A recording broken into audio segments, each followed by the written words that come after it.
بسم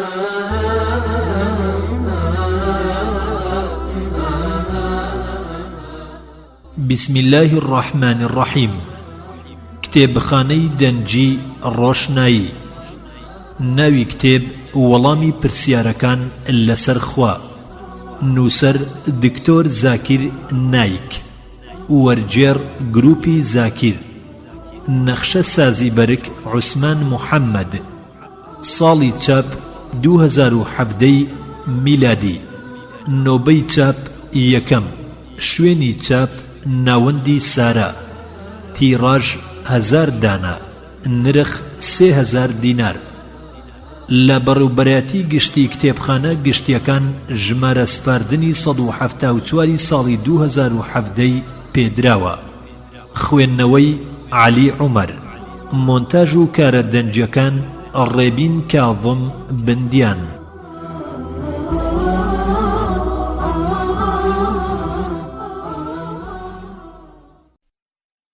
خوێنەری بەڕێز ئەم تەڕاکە بە کۆتا هات. پێشەچی وەرجێڕ. بسم الله الرحمن الرحيم. لاپەڕا 3. إن الحمد لله نحمده ونستعينه ونستغفره ونعوذ بالله من شرور أنفسنا وسيئات أعمالنا من يهد الله فلا مضل له ومن يضلل فلا هادي له وأشهد أن لا إله إلا الله وحده لا شريك له وأشهد أن محمدا عبده ورسوله. أما بعد. بناوی خوای گەورە و مهرەبان و دلۆڤان بەناوی ئەو خودایی کە هەموو زیندەوەران و ئەم گەردونە پان و بەرینەی لا نەبوونەوە هێناوەتە بوون. خودایەک کە ڕێکخەری هەموو ژیانی زیندەوەرانە.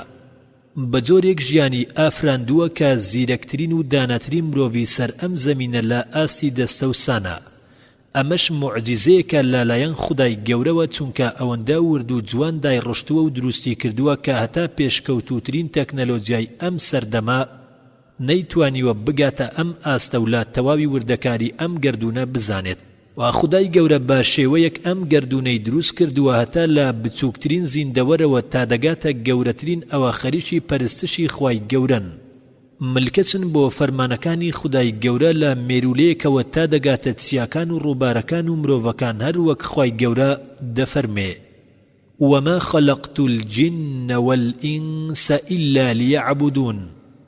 وەتا بێگومان من پەری و ئادەمی زادم دروست نەکردووە تەنها بۆ ئەوە نەبێت کە من بپەرستن و فەرمان بەردارم بن. بەڵام گەورەترین دروستکراو کە خودای گەورە پلە و پای پێداوە و کردوویەتی بە خاوەنی ژیرترین دروستکراو و لەسەر ئەم زەویەدا ئەویش مرۆڤە کە دەسەڵاتی تەواوی داوەتێ و هەموو دروستکراوەکانی تری خستۆتە ژێڕکێفی ئەوەوە و تا بتوانێت ژیانی خۆی ڕێک بخات وە چۆن پەرستشی خوای گەورە بکات.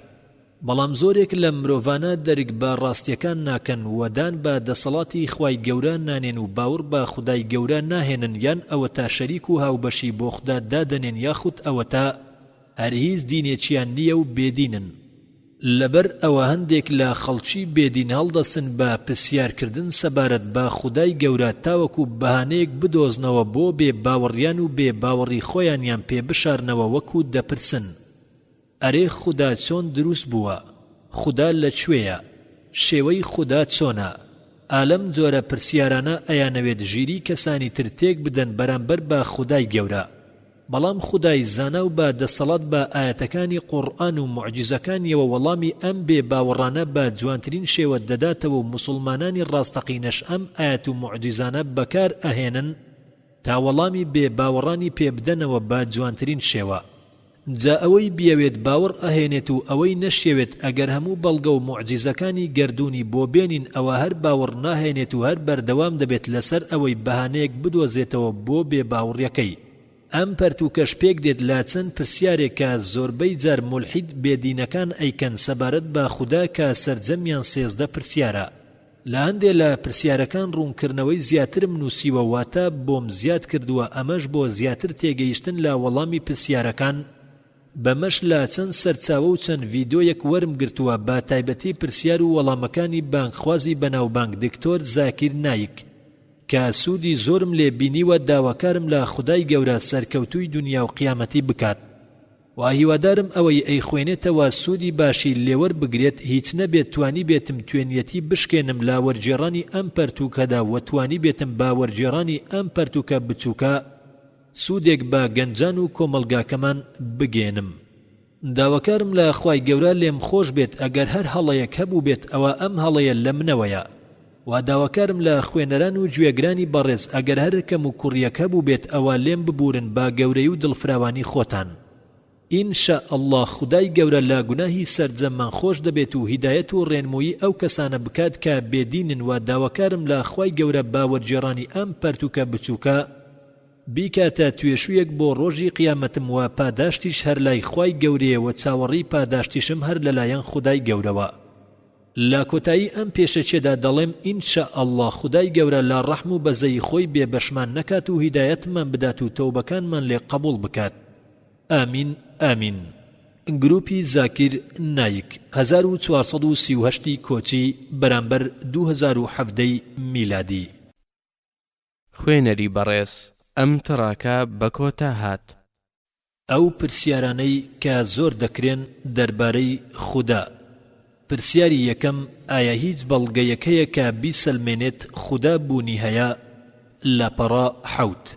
وەڵام خودا چەندین نیشانە و فەرموودە و پەیامبەری ناردووە بۆ ئەوەی باڕوونی بیسەلمێنێت کە خودا بوونی هەیە و زیاتر ئەوە گرینگە کە پێویستە ئێمە چی بکەین کاتێک کە دەگەین بەم ڕاستیانە.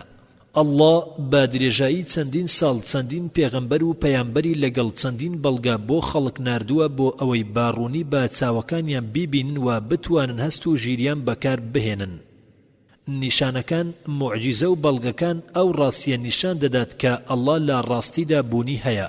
معجیزەی پێغەمبەرەکان و پەیامبەرەکانی خوددا کە بە درێژایی تەمەن بۆ خەڵک هاتبوون موسا سەلامی خودای لێبێت چەندین معجیزەی نیشانی فێرعەون و منداڵانی ئیسرائیلدا تاعون و کولە و گۆڕینی ئاو بۆ خوێن و هەروەها گۆچانەکەی دەستی کە بوو بەمار و ئەو دەنگەی کە لە دارستانێکی سوتاوەوە دەهات و شەقبوونی دەریای سوور.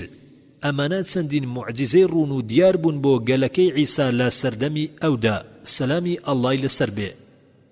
دووبارە خودا عیسای مەسیحی نارکە دەکاتە کوڕی مەریەم سەلامی ئەڵڵای لەسەر بێت لەگەڵ چەندین معجیزەی دیار و ئاشکرا و ڕوون بۆ گەلەکەی لە سەردەمی ئەودا وەکو قسەکردن لەناو بێشکەدا کە هێشتا تازە منداڵێکی لەدایک بوو ساوا بوو. دروستکردنی باڵندە لە قوڕ و پاشان بووە باڵندەیەکی ڕاستەقینە. چارەسەرکردنی نەخۆش چاکردنەوەی کەسی نابینا و دووبارە گەڕانەوەی بینایی بۆی. هەروەها زیندووکردنەوەی کەسانی مرد و دووبارە گەڕانەوەیان بۆ ژیان. ئەمانە هەموو نیشانەی ڕوونن بۆ خەڵک کە بزانن ئەمە عیسای پێغەمبەر و پەیامبەری خودایە هەروەک موسا سەلامی لەسەر بێت کە لە پێش ئەودا هاتبوو. محەممەد صلی الله عليه وسلم دووهەمین و کۆتاییم پێغەمبەر و پەیامبەری خودا بوو و ئەم پێغەمبەرە ناردرا بۆ هەموو مرۆڤایەتی. خدا بە چەندین معجیزەوە ئەوی نارد بالایانی کەم قورئان یەکێکە لە معجیزەکان. پێشبینیەکان و نیشانەکانی پێغەمبەر محەممەد صلی الله عليه وسلم بە ڕاستی ڕوودەدەن هەتا لەم سەدەی ئێستاشماندا و قورئان بەکاردێت بۆ پێسەلماندنی و هەتا زاناکانیش کە دەیسەلمێنن کە خدا بوونی هەیە. لەم سەردەمەدا کە سەردەمی پێشکەوتنە چەندین زانە هەیە کە لە ڕووی زانستیەوە سەلماندویانە و دانیان بەوە داناوە کە خدا بوونی هەیە. لە ڕێگەی زانستەوە ئەتوانیت بچیت لە ئینتەرنێت و پەرتووکە زانستیەکان بە دواداچوونی بۆ بکەیت و بیبینیت. قورئان باشترین بەڵگەیە بۆ هەبوونی ئەڵڵا و ئەمڕۆ لەم سەردەمەدا لە سەرووی بلیۆنێک و نیو خەڵک ئەم قورئانە دەخوێننەوە کە هەمان قورئانەکە بۆ وڵاتی عەرەبی نێردرا بوو. بەبێ گۆڕانکاری زیاتر لە 10 ملیۆن مسلمان تەواوی قورئانیان لەبەر کردووە و دەتوانن بیخوێننەوە بێ ئەوەی سەیری پەرتووکی قورئانەکە بکەن. ئێمە ناتوانین خدا ببینین یاخود بیبیستین لێیەوە هەتا پێغەمبەریش صلی الله عليه وسلم ناتوانێت و ناشتوانین هەستەکانمان بەکار بهێنین بۆ ئەوەی پەیوەندیەکی لەگەڵدا دروست بکەین. هەر چۆنێک بێت ئێمە لە ڕێگەی ئیسلامەوە هان دەدرێن و هەستەکانمان بەکار دەهێنین و هەستا گشتیەکانمان بەکار دەهێنین بۆ ناسینەوەی هەموو ئەم گەردونە کە شیاونیە لە خۆیەوە هاتبێتە بوون. دەسەڵاتێک ئەم گەردونەی دیزاین کردووە ڕازاندوویەتیەوە و پاشان خستوویەتیە جوولەوە کە ئەمەش لە دەرەوەی دەسەڵاتی ئێمەدایە. ئەمەش ئێستا شتێکە کە ئێمە دەتوانین لی تێبگەین و بیری لێ بکەینەوە تا ڕاستیەکان تەواو دەربکەوێت. ئێمە هەموو ئەو شتانە دەزانین لە ڕێگەی فێرکاری وانەکانی محەممەد صلی الله عليه وسلم. بەڵگە و سەلماندنی هەبوونی ئەڵڵا کە زۆر ئاشکرا و ڕوونە بۆ ئێمە با تایبەت لەم سەردەمەی ئەمڕۆماندا لە دەوروبەرماندا ئەتوانین ڕاستیەکان ببینین. هەر کەسێک با تێگەیشتنەوە با خێراییەکی ژیرانەوە دەربارەی هەبوونی خوددا تەنها ئەگەر ئەوەندە کە لە ڕق و لاسار نەبێت ئەوە ئەم بەڵگە ڕوون و ئاشکرایانە پشتگوێ ناخات و لە پێشچاوی ڕاستیەکان و لە پێشچاوی ئێمەدا. ئێمە هونەرمەندەکان نابینین تاوەکو تابلۆکەی پێ بناسینەوە. ڕاستە کەواتە مادام ئەگەر ئێمە بتوانین تابلۆکە ببینین بێ ئەوەی هونەرمەند وێنەکێش ئەم تابلۆیە ببینین کە ئەم تابلۆیەی کێشاوە. چونکە تۆ ئەزانیت ئەمە هونەرمەندێک کێشاویەتی و گومانی تێدانیە بەڵام نایبینیت و باوەڕیش ئەکەیت کا یەکێک وێنەکەی کێشاوە کەواتە ئەمە هەمان ڕێگایە. ئێمە دەتوانین باوەڕ بە خوددا بهێنین بەهۆی ئەو شتانەی کە دروستی کردوون با بێ ئەوەی خوددا خۆی ببینین یاخود دەستی لێ بدەین یاخود لێی ببیستین و هەتا دوایی. ئێستاش هەندێ لەو بەڵگە و موعجیزانە باز دەکەین کە دەیسەلمێنێت خوددا بوونی هەیە و هەموو ئەو شتانەی کە دروست کراون خوددا دروستی کردوون. یەکێک لەو بابەتانەی کە دکتۆر زاکیر نایک بانگخوازێکی بەناوبانجی دینی ئیسلامە باسی لێوە دەکات ئەویش بیردۆزێکی بیرکاریە کە لەگەڵ قورئاندا جێبەجێ دەکات بەم شێوەیە. لە بیرکاریدا بیردۆزێک هەیە پێی دەڵێن بیردۆزی شیان گریمانە واتە ئەو بیرۆکۆیی کە دەشێ ببێت و بێتە دی. ئەگەر تۆ دوو هەڵبژاردنت لەبەر دەستدا بوو لەو دوو هەڵبژاردنەدا یەکێکیان ڕاستە و ئەویتر هەڵەیە. بەختی ڕێکەوتی تۆ ئەوەیە کە ئەوەی ڕاستە ئەمیان هەڵدەبژێریت لە دوو هەڵبژاردنەکەدا و یەکێک لەم دوو هەڵبژاردنەدا دەگاتە نیوە یەک لەسەر دوو کە یەکێک لەم دوو هەڵبژاردنە دەشێ ڕاست بێت. ئەوەی هەڵت بژاردووە دەشێ ڕاست بێت کە دەگاتە لە 150 یەک لەسەر دوو نیوە تەنها یەک هەڵبژاردن ئەویش ئەوەی کە دەشێ ڕاست بێت هەڵت بژاردووە. بە هەمان شێوە ئەگەر تۆ درهەمێک هەڵ بدەیت ئەو قەبڵاندنەی کە تۆ بیری لێ دەکەیتەوە دەشێ ڕاست بێت کە دەگاتە لە 150 یەک لەسەر دوو. ئەگەر تۆ بۆ جاری دووەم درهەمەکە هەڵ بدەیتەوە ئەوە بەختی تۆ دەشێ ڕاست دەرچێ کە ئەویش دەگاتە لە 150 یەک لەسەر دوو. بەڵام ئەو قەبڵاندنەی کە دەشێ ڕاست بێت لە هەردوو جار هەڵدانی درهەمەکە دەگاتە یەک لەسەر دوو جاران یەک لەسەر دوو کە یەکسانە بە یەک لەسەر چوار 150 جاران 150 دەگاتە لە 125. ئەگەر بۆ جاری سێم درهەمەکە هەڵ بدەیتەوە ئەو قەبڵاندنەی کە دەشێ ڕاست دەربچێ دەگاتە یەک لەسەر دوو کەواتە لە هەر سێ جار هەڵدانی درهەمەکە یەک لەسەر دوو جاران یەک لەسەر دوو جاران یەک لەسەر دوو دەکاتە یەک لەسەر هەشت یاخود دەکاتە لە 112 یەک لەسەر دوو توان. زار 6 لای هەیە. ئەگەر تۆ زارەکە هەڵ بدەیت و وای دابنیت هەر ژمارەیەک لە نێوان 1 تا 6 بێت ئەو بەختەی تۆ کە دەشێت ڕاست بێت دەکاتە یەک لەسەر 6. ئەگەر بۆ جاری دووەم زارەکە هەڵ بدەیتەوە دەشێ گریمانەکەت ڕاست دەرچێت و بکاتە یەک لەسەر 6 و دیسان ئەگەر زارەکە هەڵ بدەیتەوە بۆ جاری سێم ئەکرێ گریمانەکەت ڕاست دەرچێت بکاتە یەک لەسەر 6. لە هەر سێ جار هەڵدانی زارەکە یەک لەسەر 6 جاران یەک لەسەر 6 جاران یەک لەسەر 6 لێچیان دەدەین و دەکاتە یەک لەسەر 216 کە کەمترە لە 0.5. بە ئەم بیردۆزی گریمانەیە لە قورئاندا پەیڕەو بکەین باوا دابنین کەسێک هەموو ئەو زانیاریانەی کە لە قورئاندا هەیە و لە سەردەمی خۆیدا ئاماژەی پێکراوە خەمڵاندوویەتی و گریمانەی کردووە. با گفتوگۆیەک بکەین لەسەر هەموو ئەو گریمانانەی کە دەشێ ڕاست بن.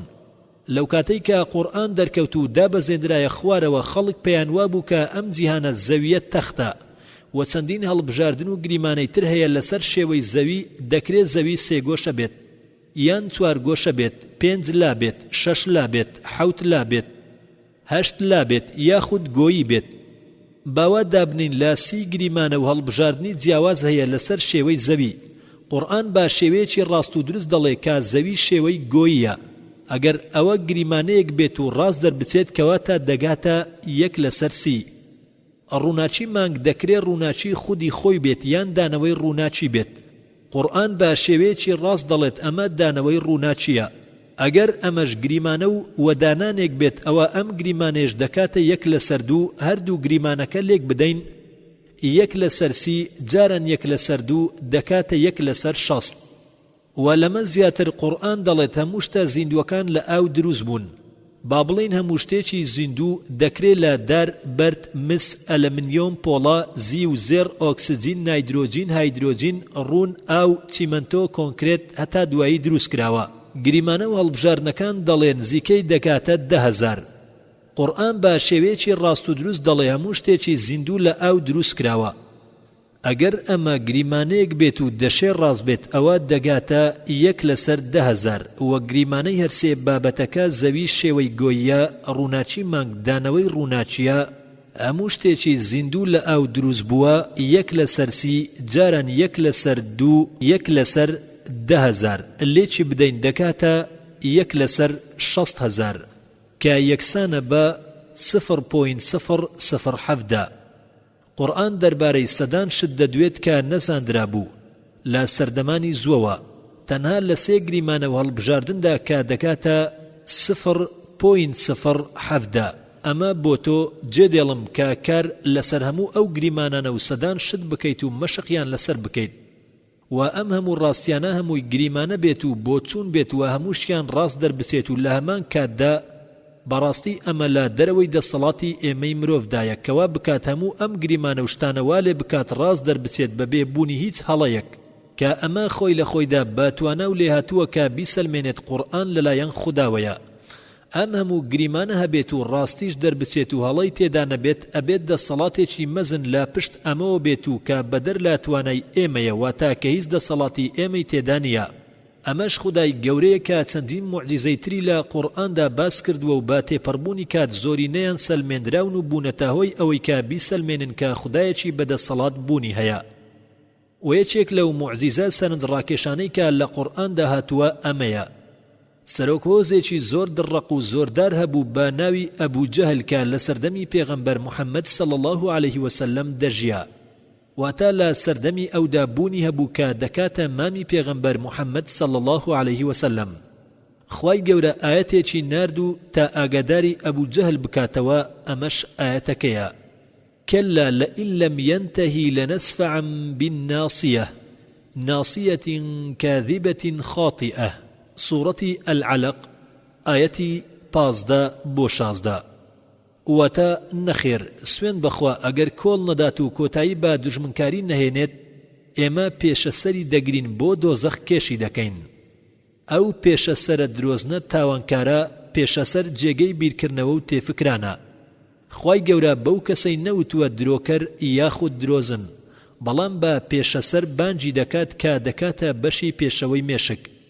درۆکردن و تاوانکردن و ئاگاداری دەکاتەوە کە بوەستێت ئەم ئاەتە بۆ دوو هۆکار گیرینگە یەکەم هۆکار ئەوەیە بەشی پێشەوەی مێشکمان بەرپرسە لە جوولەی خۆویستانە واتە شوێنی بیرکردنەوەمانە ئەمەش ناسراوە بە خانەی پەرەی پێشەوەی مێشک واتە ناوچاوان دەگرێتەوە هاندان و جوولەی دەستپێکردن لە بۆ پلانەکان ڕوودەدات لە بەشی پێشەوەی مێشک ناوچاوان واتە دەوروبەری پێشەوە ئەو بەشەی مێشکە بەرپرسە لە جوولەی خۆویستانە و بیرکردنەوە خوددا دەفەرمێت بەشی پێشەوەی دەگرین ئەگەر ئەو پیاوە نەوەستێت دووەم هۆکار ژمارێکی زۆر لەو کەسانەی کە دراساتیان کردووە و توێژینەوەیان کردووە ئەوە دەردەخەن و دەڵێن لە هەمان ناوچاو واتە بەشی پێشەوەی مێشک ناوچاوان بەرپرسە لە کردداری درۆکردن لە مێشکدا لە زانکۆیەکی وەکو پنسیلڤانیا و یەکێک لە خوێندکاکانی وێ ئەمە بوو هەندێک کەسی خۆبەخش پرسیاریان کرد بەرامبەر بە شیکاری کۆمپیوتەری واتە ئەم کۆمپیوتەرە شیکاری گفتوگۆیەکان دەکات لەم ماوێدا ئەوە دەرکەوت کاتێک کە کەسە خۆبەخشەکان درۆیان کرد بە شێوەیەکی سیر بەشی پێشەوەی بزوێنەرەکە ئامێرەکە چاڵاکی بەرز بووە واتە توێکی دەرەوەی مێشک بەشی پێشەوەی ناوچاوان جوڵا و چاڵاکی بەرز بووە کاتێک خۆبەخشەکان درۆیان کرد بەشی پێشەوەی مێشک بەرپرسە لە جوولەی خۆویستانە و بیرکردنەوە بۆ پلانەکان و درۆکردن واتە شوێنی بیرکردنەوە و درۆکردنە قورئان بەشی بیرکردنەوە و درۆکردن لەم دەوروبەری ئەم ناوچەیەدا پێکەوە گرێ دەدات ئەم ئەرکانەی بەشی پێشەوەی مێشک دۆزرایەوە بەهۆی ئامێری خەیاڵکردن هێنانە پێشچاوی پزیشکی کە لە سەدەی 20دا پەرەی پێدراوە و گەشەی کردووە و ئەم ئامێرە هاتۆتە کایەوە ئەمەش بەڵگەیەک بوو کە سەلماندی قورئان چەندین موعجیزە لەخۆ دەگرێت و هەر خودی قورئانیش خۆی موعجیزەیەکە لەلایەن خوداوە هاتووە بۆ هەموو مرۆڤایەتی. ئەمەش یەکێک بوو لەو موعجیزانەی خودای گەورە بۆی دەرخستین بەشی پێشەوەی مێشک بەشی بیرکردنەوە و درۆکردنمانە کە ئەمە 1400 ساڵ بەر لە ئێستا خوددا ڕایگەیاندووە و ئێستا زاناکان بۆیان دەرکەوتووە.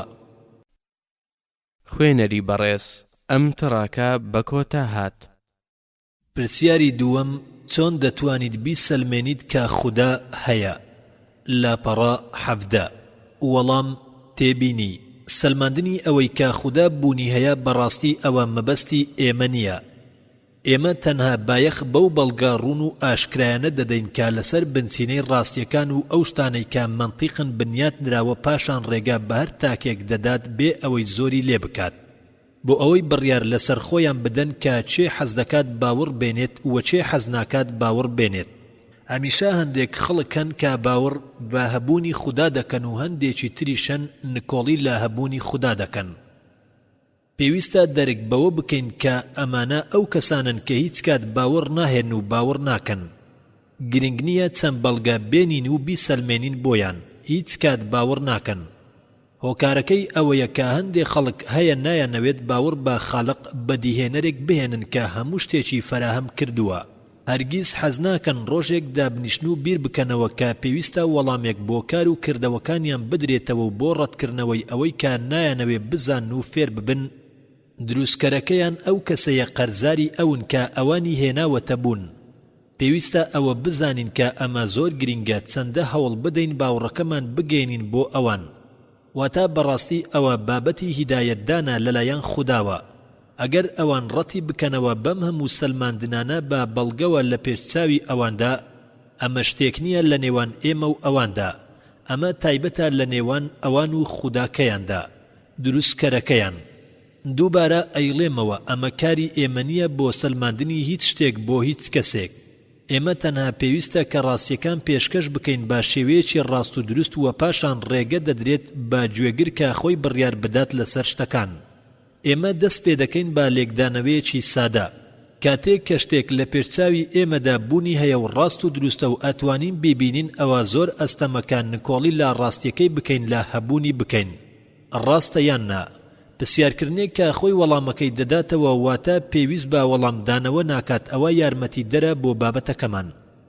دەست پێ دەکەین بەم پرسیارە: ئایا ئەتوانیت بوونی خۆت بسەلمێنیت؟ ئایا تۆ هەیت؟ بەڵێ بەدڵنیایەوە ئەتوانیت. تۆ تەنها هەستەکانت بەکار ئەهێنیت بۆ بڕیاردان، وەکو ئەبیستیت، ئەبینی، بۆن دەکەیت، تام دەکەیت، هەستی پێ دەکەیت. ئەمانە هەمووی بەڵگەیە لەسەر ئەوەی کە تۆ هەیت. ئێستا هەموو ئەمانە بەشێکن لە هەبوونی تۆ، بەڵام لە ئیسلامدا ئەمانە شتێکنین بۆ ئەوەی هەبوونی خودای پێ بزانین.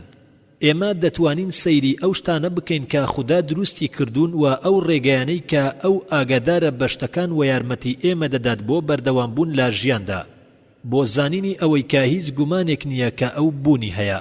یەکێک لەو ڕێگایە سادانە تاقی بکەینەوە. بۆ نمونە ئەوە چۆن دەبێت ئەگەر کەسێک لە بارەی خواردنی خێرەوە پێمان بڵێ لە ڕێستورانتێکدا خواردنەکە خودی خۆی بۆ خۆی پێشکەشی دەکات بەبێ ئەوەی هیچ کەسێک بیهێنێت. خواردنەکە بۆ خۆی لێ دەدرێت و ئامادە دەبێت و لە چێشتخانەکەوە ئەفرێت بۆ سەر مێزەکان، و پاشان کە ئێمە لە خواردن ئەبینەوە قاپ و پەرداغ و شتەکان باز دەدەن و دەگەڕێنەوە بۆ چێشتخانەکە و خۆیان ئەشۆرن و پاک دەکەنەوە. ئەمە شتێکی زۆر شێتانەیە بۆ کەسێک کە بیر لەمە بکاتەوە. ئەمە تەنها نمونەیەکی سادە بوو. ئێستا بیر بکەوە، ئایا دەکرێت ئەم گەردونە گەورەیە بەبێ خاوەنێک بەڕێوە بچێت؟ لە پاش ئەمە ئێمە چۆن دەتوانین سەیری ئەم گەردونە بکەین بە تەلەسکۆپ یان هەر شتێکی ترکە لە سەرووی ئێمەوەیە و پاشان بیری لێ بکەینەوە و بڵین ئەوە بەهۆی تەقینەوەیەکی گەورەوە هاتووە و دروست بووە، یان بەهۆی ڕووداوەکانەوە هەموو ئەمانە هاتوون و دروست بووینە. بەڕاستی بیرکردنەوەیەکی نامەنتقیە. سەلماندنی شتێک کە بوونی هەبێت هەمیشە ئاسانترە لە سەلماندنی شتێک کە بوونی نەبێت. ئێمە دەتوانین بیسەلمێنین کە جۆر و توخمووی سێو بوونی هەیە تەنها بە نیشاندانی سێوێک. هەرچۆنێک بێت کەسێک کە بانگەشەی ئەوە دەکات کە جۆر و توخمی سێو بوونی نییەوە، بۆ سەلماندنی ئەوەش پێویستە بە هەموو جیهاندا گەشت بکاتە تا گەردونیش، و ئەمە شتێکی زۆر زۆر قورس و گرانە و شتێکی ئاستەمە. کەواتە ئێمە دەتوانین بڵێن ئەو شتانەی کە بوونیان نییە سەلماندنی مەحاڵە و ئەستەمە واتە ناتوانرێت بسەلمێنرێت. سەلماندنی دووشت پەسند دەکرێت بۆ هەزاران ئەو شتانەی کە نکۆڵی لێ دەکرێت و دانی پیانە دەندرێت. ئەگەر دوو کەس لەسەر هەمان ئەو ڕاستیەدا واتە ئەو شتە ڕاستەقینەیەدا کۆک بن و ڕازی بن لەسەری، ئەوە دانپیانانی ئەو ڕاستیە لەلایەن تێڕوانینی هەزاران خەڵکەوە لە میانەی ئەو پەنجەرە تەسکەی هەیانە واتە ئەو بیرکردنەوە تەسکانەی هەیانە، ئەوە ئەم ڕاستیە هیچ گرنگیەکی نابێت. ئەگەر 999 دەرگای کۆشکێک کرابێتەوە بەڵام یەکێک لەم دەرگایانە داخرابێت و نەکرابێتەوە، ئەوە هیچ کەسێک لاف و گەزافی ئەوە لێنادات کە چوونە ژوورەوە بۆ ناو ئەو کۆشکە زەحمەت بێت. بەڵام نکۆڵی کار هەمیشە دەیەوێت دەرگا داخراوەکە نیشان بدات. لە ڕاستیدا ئەگەرچی ئەو دەرگایە داخرابێت بۆ جیهانێکی ڕۆحی ئەو بۆ هەموو ئەو کەسانەی کا وەکو ئەون بەهۆی ئەو ڕووپۆشەی کا لە پێش چاویاندایە، هیچ دەرگایەکی داخراونیە بۆ باوەڕدارێک مەگەر چاوەکانی دابخات. سەرەڕای 999 دەرگا کا کراونەتەوە بۆ هەموو کەسێک. هەندێ لەو بەڵگە و نمونە منطقیانەی کە هەبوونی خوددا دەسەلمێنێت هەرچەندە ئەم جۆرە بەڵگە و نمونانە لە ئاز گەورەی خوددادا هیچ نییە، بەڵام بۆ ڕوونکردنەوەی زیاتر و سەلماندنی هەبوونی خوددا هەندێ جار پێویستە ئەم جۆرە نمونانە بهێنینەوە، چونکە پێویستە بەرامبەر تێبگات بەهۆی ئەم بەڵگە و نمونە منطقیانەوە کە خودایەکی گەورە بوونی هەیە و هەموو ئەمانەش خوددا دروستی کردوون. ئەگەر گاڵیسکەیەک بەهۆی گاڵیسکەیەکی ترەوە ڕابکێشرێت، ئەدیچێ گاڵیسکەکەی یەکەم ڕائەکێشێت. بۆ ئەمە پێویستە کەسێک هەبێت تا ڕای بکێشێت، کەواتە بە هەمان شێوە دەبێت دروستکارێک هەبێت بۆ ئەم گردونە. ئەگەر نا گردونێکی ئاوا گەورە و باوردیەکی تەواو دروست کراوە کە هیچ کەم و کوڕیەکی نییە، ئەبێت کەسێک هەبێت لە پشت ئەمەوە، ئەویش خودای گەورەیە کە ئەم گردونە گەورە لە ژێر فەرمانی ئەودا بەڕێوە ئەچێت. ئەگەر نامەیەک نەتوانرێت بوونی هەبێت بەبێ نووسەرەکەی، واتە ئەتوانین بەم شێوەیەش بڵین نامەیەک لە خۆوە ناتوانرێت بنووسرێت ئەگەر نووسەرێکی نەبێت. کەواتە ئێمە چۆن دەتوانین ئەوە بێنینە پێشچاو و وا خەیاڵ بکەین کە ئەم هەموو مرۆڤە و ئەم گردونە گەورە بەبێ خاوەنێک هاتوۆتە بوون؟ بەڕاستی بیرکردنەوەیەکی نامەنطقیە. سەرەڕای ئەوە هەر کەسێک کە خاوەن دەسەڵاتی هەر شتێک بێت، جا بەڕێوبەر بێت، وەستا بێت، وێنەکێش بێت، ئەوە ئەو کەسە خاوەن پلە و پایە هەرگیز لەو شتە ناچێت کە بەرهەمی دەهێنێت. بۆ نمونە وەستای سەعات کە سەعاتێک دروست دەکات، ئەوە هەرگیز ئەو وەستایە لەو سەعاتە ناچێت کە دروستی کردووە. بێگومان ئەگەر ئەوە با کەسێک بڵیت ئەوە دوورمەبینە گاڵتەت پێ دەکات، ئاخر چۆن وەستا و ئەو شتەی دروستی دەکات لە یەک دەچن. نمونەیەکی تروە بە هەمان شێوە نووسەرێکە نامەیەک ئەنووسێت، ئایا ئەو نووسەرە لە نامەکە ئەچێت وەکو نامەکەیە؟ بێگومان نەخێر. کەواتە بۆ هەموو کارێک و هەموو بەرهەمێک وەستایەکەیە لە پشتیانەوە، ئەگەر نا هیچ کام لەم شتانە لە خۆوە نایەتە بوون و هیچ کام لەو شتانە لە دروستکەرەکەی ناچێت. بەم شێوەیە ئەم دروستکارەی کە ئێمە و گردونی دروست کردووە هەرگیز وە پێویستیش نییە کە لە ئێمە و ئەم گردونە بچێت، واتە دروستکاری ئەم گردونە و ئێمەی مرۆڤ هەرگیز لە ئێمە ناچێت و ئەو خاوەن دەسەڵاتێکی بێهاوتایە. بەڕێوبەری گردون و ژیانی مرۆڤایەتیە. بۆ هەموو شتێک بەڕێوبەرێک هەیە، خاوەن دەسەڵاتێک هەیەوە، بۆ ئێمە و ئەم گردونەش خودایەکی بەدەسەڵات هەیە. ئایا حاشا لێکردنی هەبوونی خودای گەورە ئێمە دەحەسێنێتەوە؟ بە پێچەوانەوە ئەم جۆرە تێگەیشتانە و ئەم جۆرە بیرکردنەوانە و بیر و باوەڕانە دەمان باتە قوڵایی دۆزەخەوە.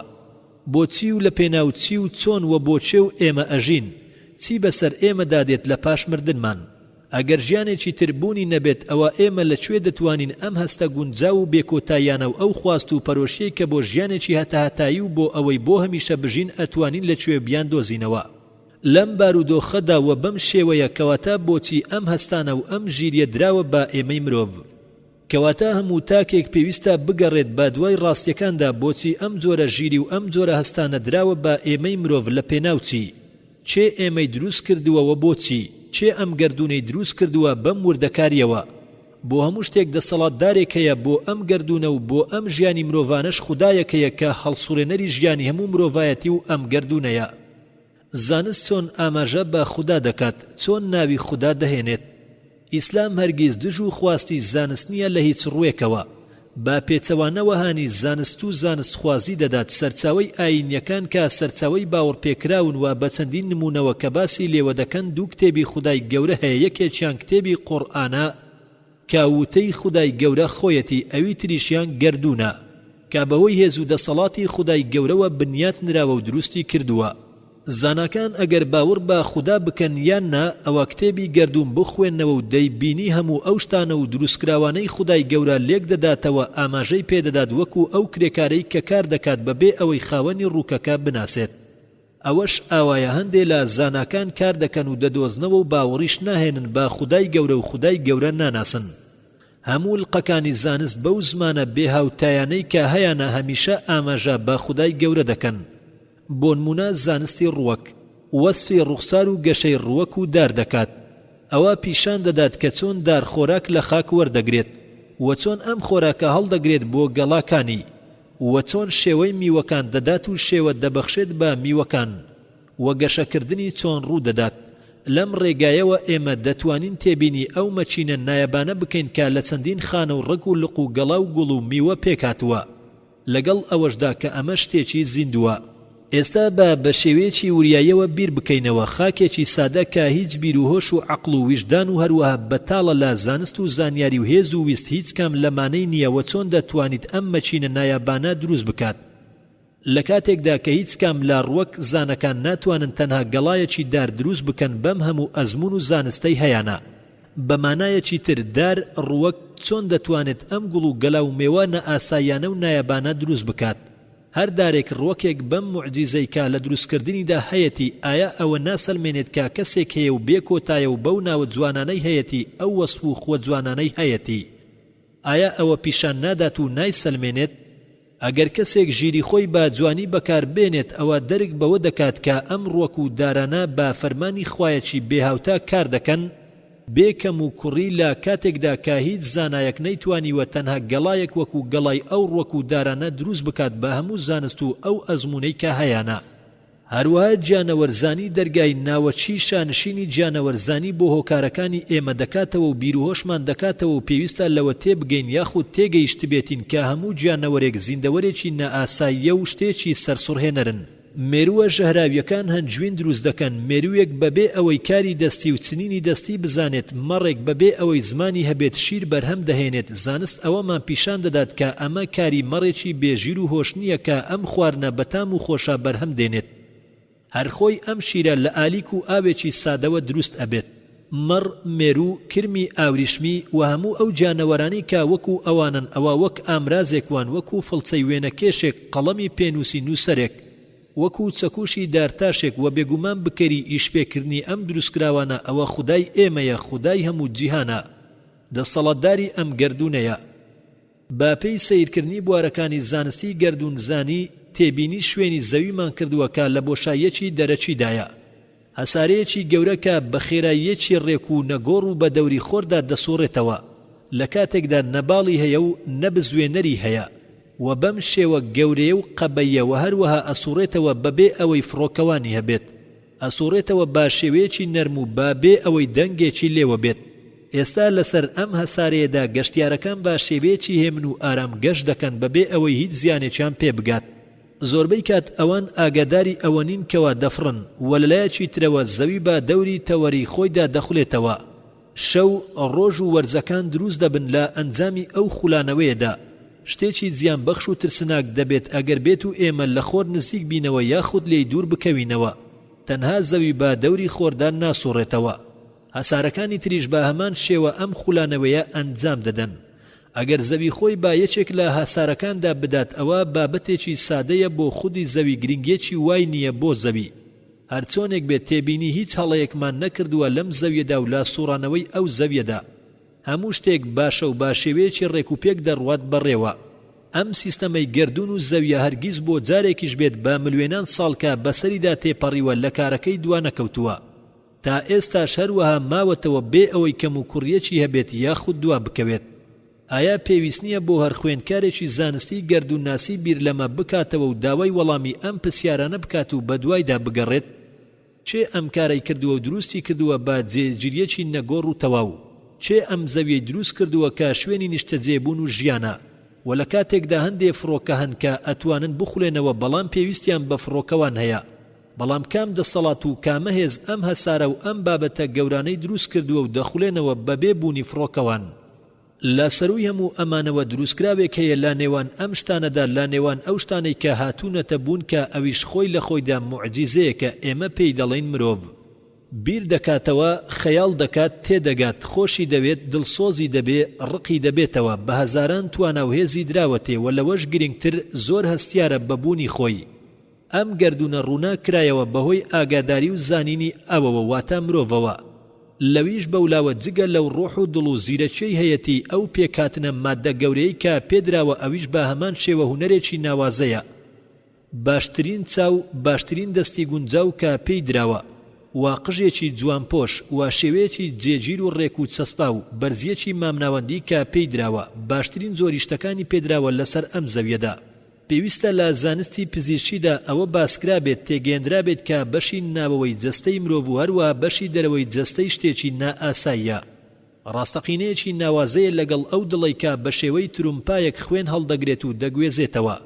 و لەگەڵ ئەو گەدەی کە خواردن با شێوەیەکی ئاسان هەرز دەکات و لەگەڵ ئەو سیانەی کە وەک ئامێرێک کار دەکەن و خوێن بە پاچی ڕادەگرن واتە ئامێری پاک و خاوێنی خوێنن و لەگەڵ ئەو دەفرانەی کە پێوانە دەکرێت با چیلۆمەتر و بەرەو پێشیان بەرەو دواوە و لە کاتێکدا ئەو پەیکەرە پەیکەرتاشی خۆی نیشان دەدات ئایا ئەمە شتێکی گونجاوەوە بۆ جەستەیەکی مرۆڤ کا لەو جوانیی تێبگات بەهۆی زانستی پزیشکیەوە نەوەکو بەهۆی وەستاکەیەوە یاخود گەورەکەیەوە کە ئەویش خودای گەورە دروستی کردووە کەواتە بەم شێوەیە ئەگەرچی زاناکان بەڵگە زانستیەکانیان و سەرچاوەکان نەدەنە پاڵ ئەو دروستکارە ئەوە هەر لقێکی زانستی بەو زمانە گونجاو و بێهاوتایی کە هەیەتی ئاماژە بابوون و دەسەڵاتی خوای گەورە دەدات لەبەر ئەمە پێویستە گوێ لە لقەکانی زانستی بگرین و یاخود بیان خوێنینەوە تاوەکو ڕاستیەکان ئاشکراتر بن خوێنەری بەڕێز ئەم تڕاکە بە کۆتا هات پرسیاری سێیەم خوددا لەکوێیە لاپەڕا سی وەڵام هەندێ ئاین هەندەڵێن خوددا لە هەموو شوێنێکە ئەمە لە ڕاستیدا پێی دەوترێت پانپیزم واتە بیرروڕایەکە کە دەڵێت خوددا لە هەموو شتێکدا هەیە و هەموو کەسێک و هەموو شتێک لەم جیهانە تایبەت بەخۆی خودای تێدایە و دەڵێت خوا هەموو شتێکە و هەموو شتێکیش خوایە واتە خوا و سروشت هەردووچیان هەر یەکێکن و هەموو شتێکیش وەک خوا پیرۆزە ئەمە مانای ئەو ڕستەیە کە دەڵێت خوددا لە هەموو شوێنێکە وەک ئاینەکانی تروا دەڵێن و ئەمە پێچەوانە و دژەکەیەتی لە بیر و باوەڕی ئێمەدا لە ئیسلامدا ئەڵڵا باڕوونی پێمان دەڵێت لەم گەردونەدا هیچ شتێک لە هیچ شوێنێک وەکو ئەو نییە و وەلەو ناچێت تەنانەت لەو شتانش کە دروستی کردوون خوددا لە قورئاندا پێمان دەڵێت کە بە 6 ڕۆژ گەردونی دروست کردووە و پاشان خوددا لەسەر عەرشەکەی وەستاوە و تا کۆتایی زەمان و تا ئەم دنیایە کۆتایی پێدێت لەوێدا دەمێنێتەوە خوددا دانایی و زاناییەکی هەیە کە بە هەموو ئەم شتانە دەزانێت کە لە ڕابردوو ڕوویان داوە و لە ئێستا و داهاتوش ڕوودەدەن لە هەموو شوێنێک لە هەمان کاتیشدا خوددا ژیریەکی بێهاوتای هەیە بە هەموو شتێک ئاگادارە و زانایە و بە هەمان شێوەکە بە تەواوەتی دەبینێت و دەبیستێت بێکەم و کورتیە لەم ڕێگایەوە ژیریەکەی و زاناییەکەی و ئەوەی کە دەیبیستێت و دەیبینێت لە هەموو شوێنێکە لە هەمان ساددا لەمڕۆوە پێغەمبەر محەممەد صلی الله عليه وسلم پێمان دەڵێت کە خوددا لێمان نزیکە وەکو ئەو دوو دەمارەی ملکە خوێن لەسەرەوە دەبەنەوە بۆ دڵ هەروەها ڕوونی کردوتەوە کە خوددا لەگەڵماندایە لە کاتی پێویستیەکاندا و لەو کاتانەی کالەی دەپاڕێنەوە قورئان ڕوونکردنەوەی زیاترمان دەداتێت لەسەر ئەوەی کە خوددا لەکوێیە و خوددا چێیە ئێستاش چەند نمونەیەک ئەهێنینەوە لە قورئاندا لا سورة الأعراف آياتي 54 الله سبحانه وتعالى دفرمي إن ربكم الله الذي خلق السماوات والأرض في 6 أيام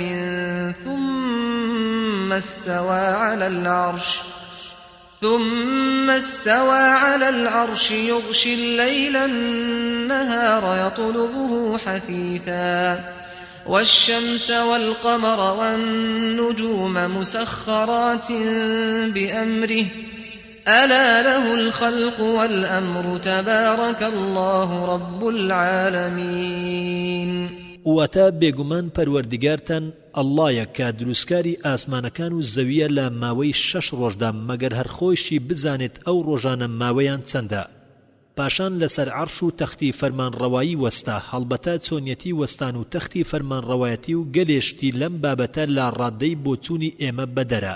تەفسیری ئەم ئاەتەیان لە پێشەوە مالیک و ئەحمەد پرسیوە، لا وەڵامدا وتویانە وەستانەکە حەقیقەتی هەیە، چۆنیەتیەکەی شاراوەیە، پرسیارکردن دەربارەی بیدعەیە، باوەڕبوون پێی واجبە، بە شەو ڕۆژ دادەپۆشێت، لە کاتێکدا بە شینەیی عەوداڵە بەدوایدا.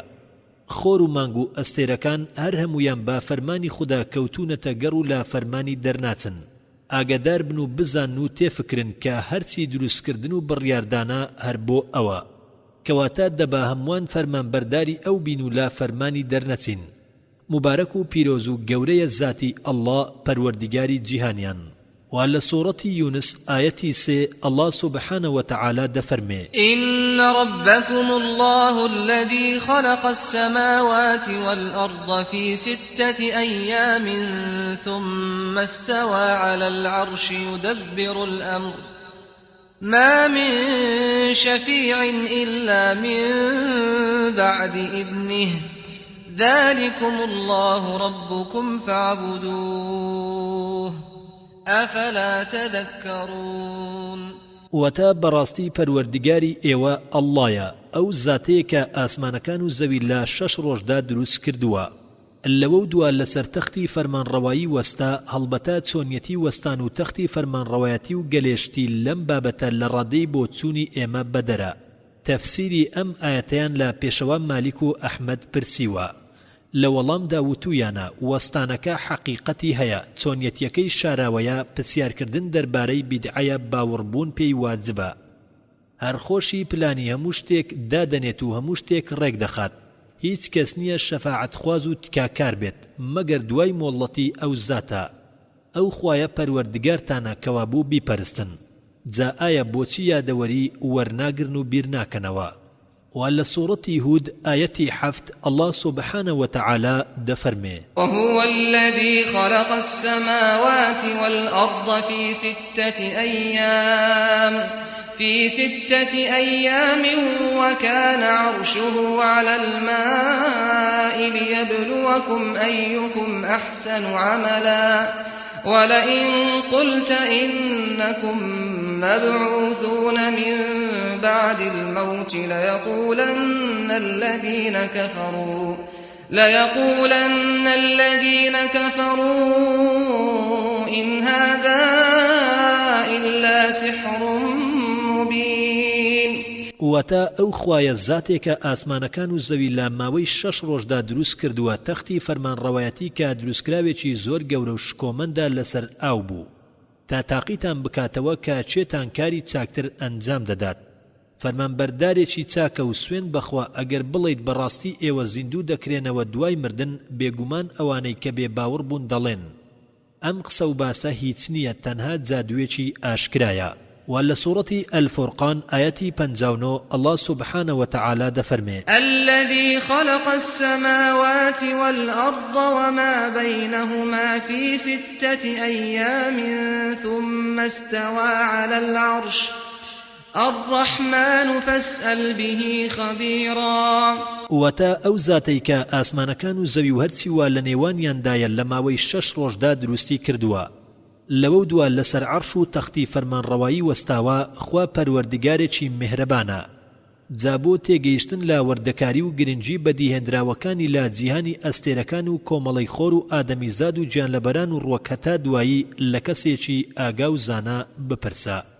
وعلى سورة السجدة آية 4 الله سبحانه وتعالى دفرمي الله الذي خلق السماوات والأرض وما بينهما في 6 أيام ثم استوى على العرش ما لكم من دونه من ولي ولا شفيع أفلا تتذكرون. وتاخوا ئەو زاتەیە کە ئاسمانەکان و زەوی و هەرچی لە نێوانیاندا هەیە لە 6 ڕۆژدا دروستی کردووە، مەرجنیە درێژی ئەو ڕۆژانە بە قەدەر درێژی شەو ڕۆژی زەوی بێت کە 24 سەعات جارێک بە دەوری خۆیدا دەسوڕێتەوە، چونکە هەندێک ڕۆژ هەروەک قورئان خۆی ئاماژەی بۆ دەکات 1000 ساڵە، هەندێکی تری 50,000 ساڵە. پاشان خوا لەسەر تەختی فەرمانڕەواییەوە سەرپەرشتی کار و فەرمانی دروستکراوانی دەکات و ئەوەی ئەو عیلمی پێهەیە و دەیزانێت و دەیەوێت هەر ئەوە پێش دەکەوێت. خەڵچینە جگە لەو خوایە کەس نییە پشتیوانیتان لێ بکات یان تکا کارتان بێت ئایا یادەوەری وەردەگرن و تێدەگەن.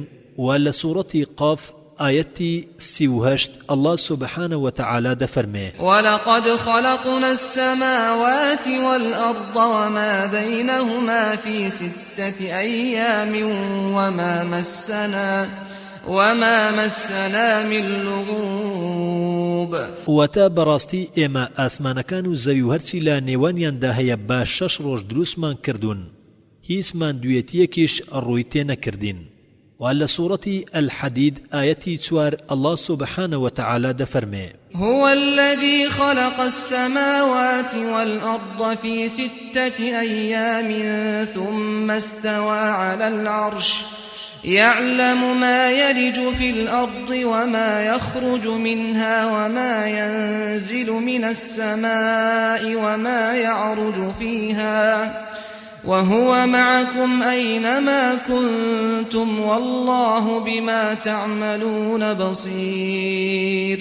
وتاهر أو ذات خوي آسمان كانوا زوي لا 6 روجدا دروس كردوا لەوە دووە لەسەر تەختی فەرمانڕەوایی خۆی پایەدار کرا هەڵبەتە چۆنیەتی وەستان و تەختی فەرمانڕەوایەتی و گەلێشتی تر لەم بابەتە لە ڕادەی بۆ چوونی ئێمە بەدەرە.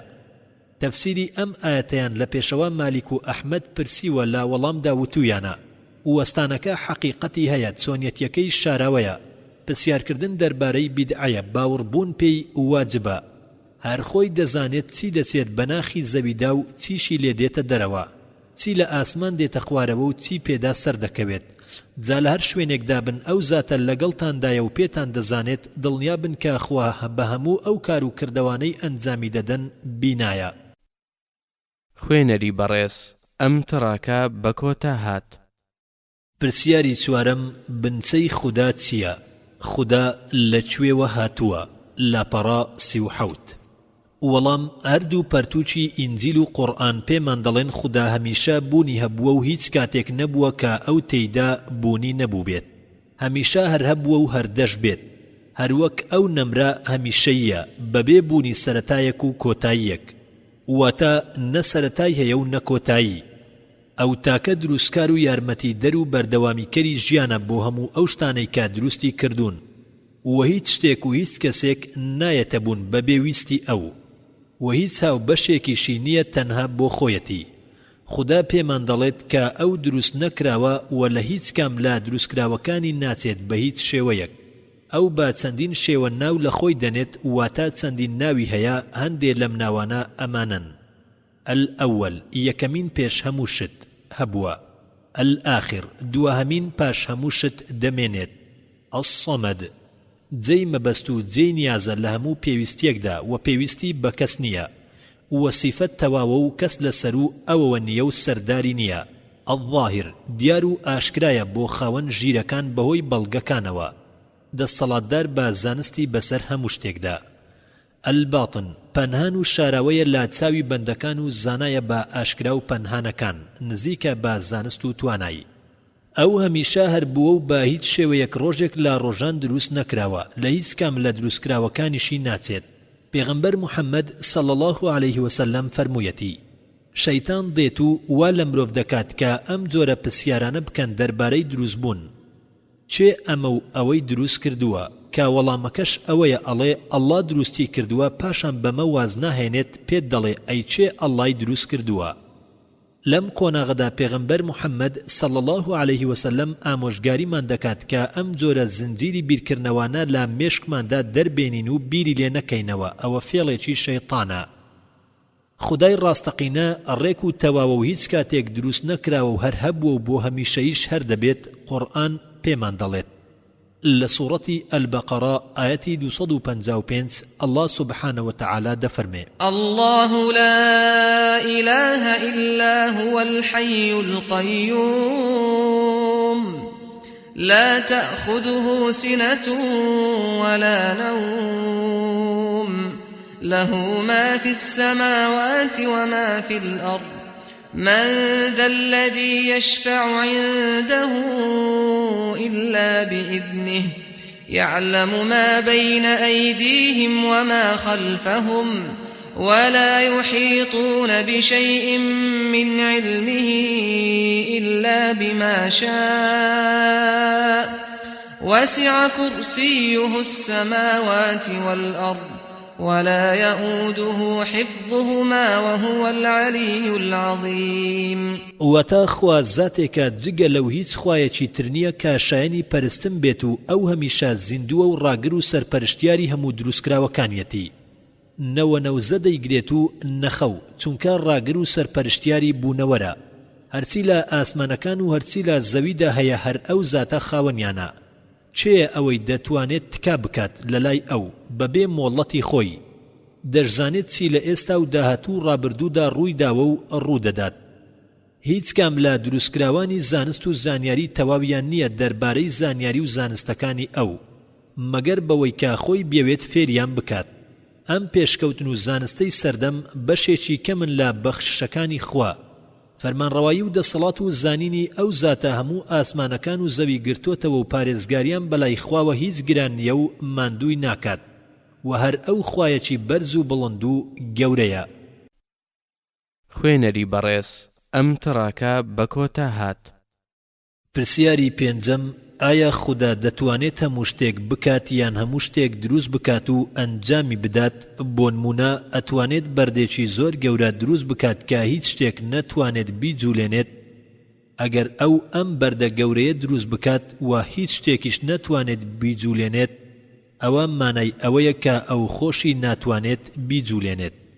یاخود ئەوەتە ئەمە شتێکی ئاستەمە کە بتوانێت شتێکی ئاوە گەورە دروست بکات و هەروەها نەشتوانێت بیجوولێنێت.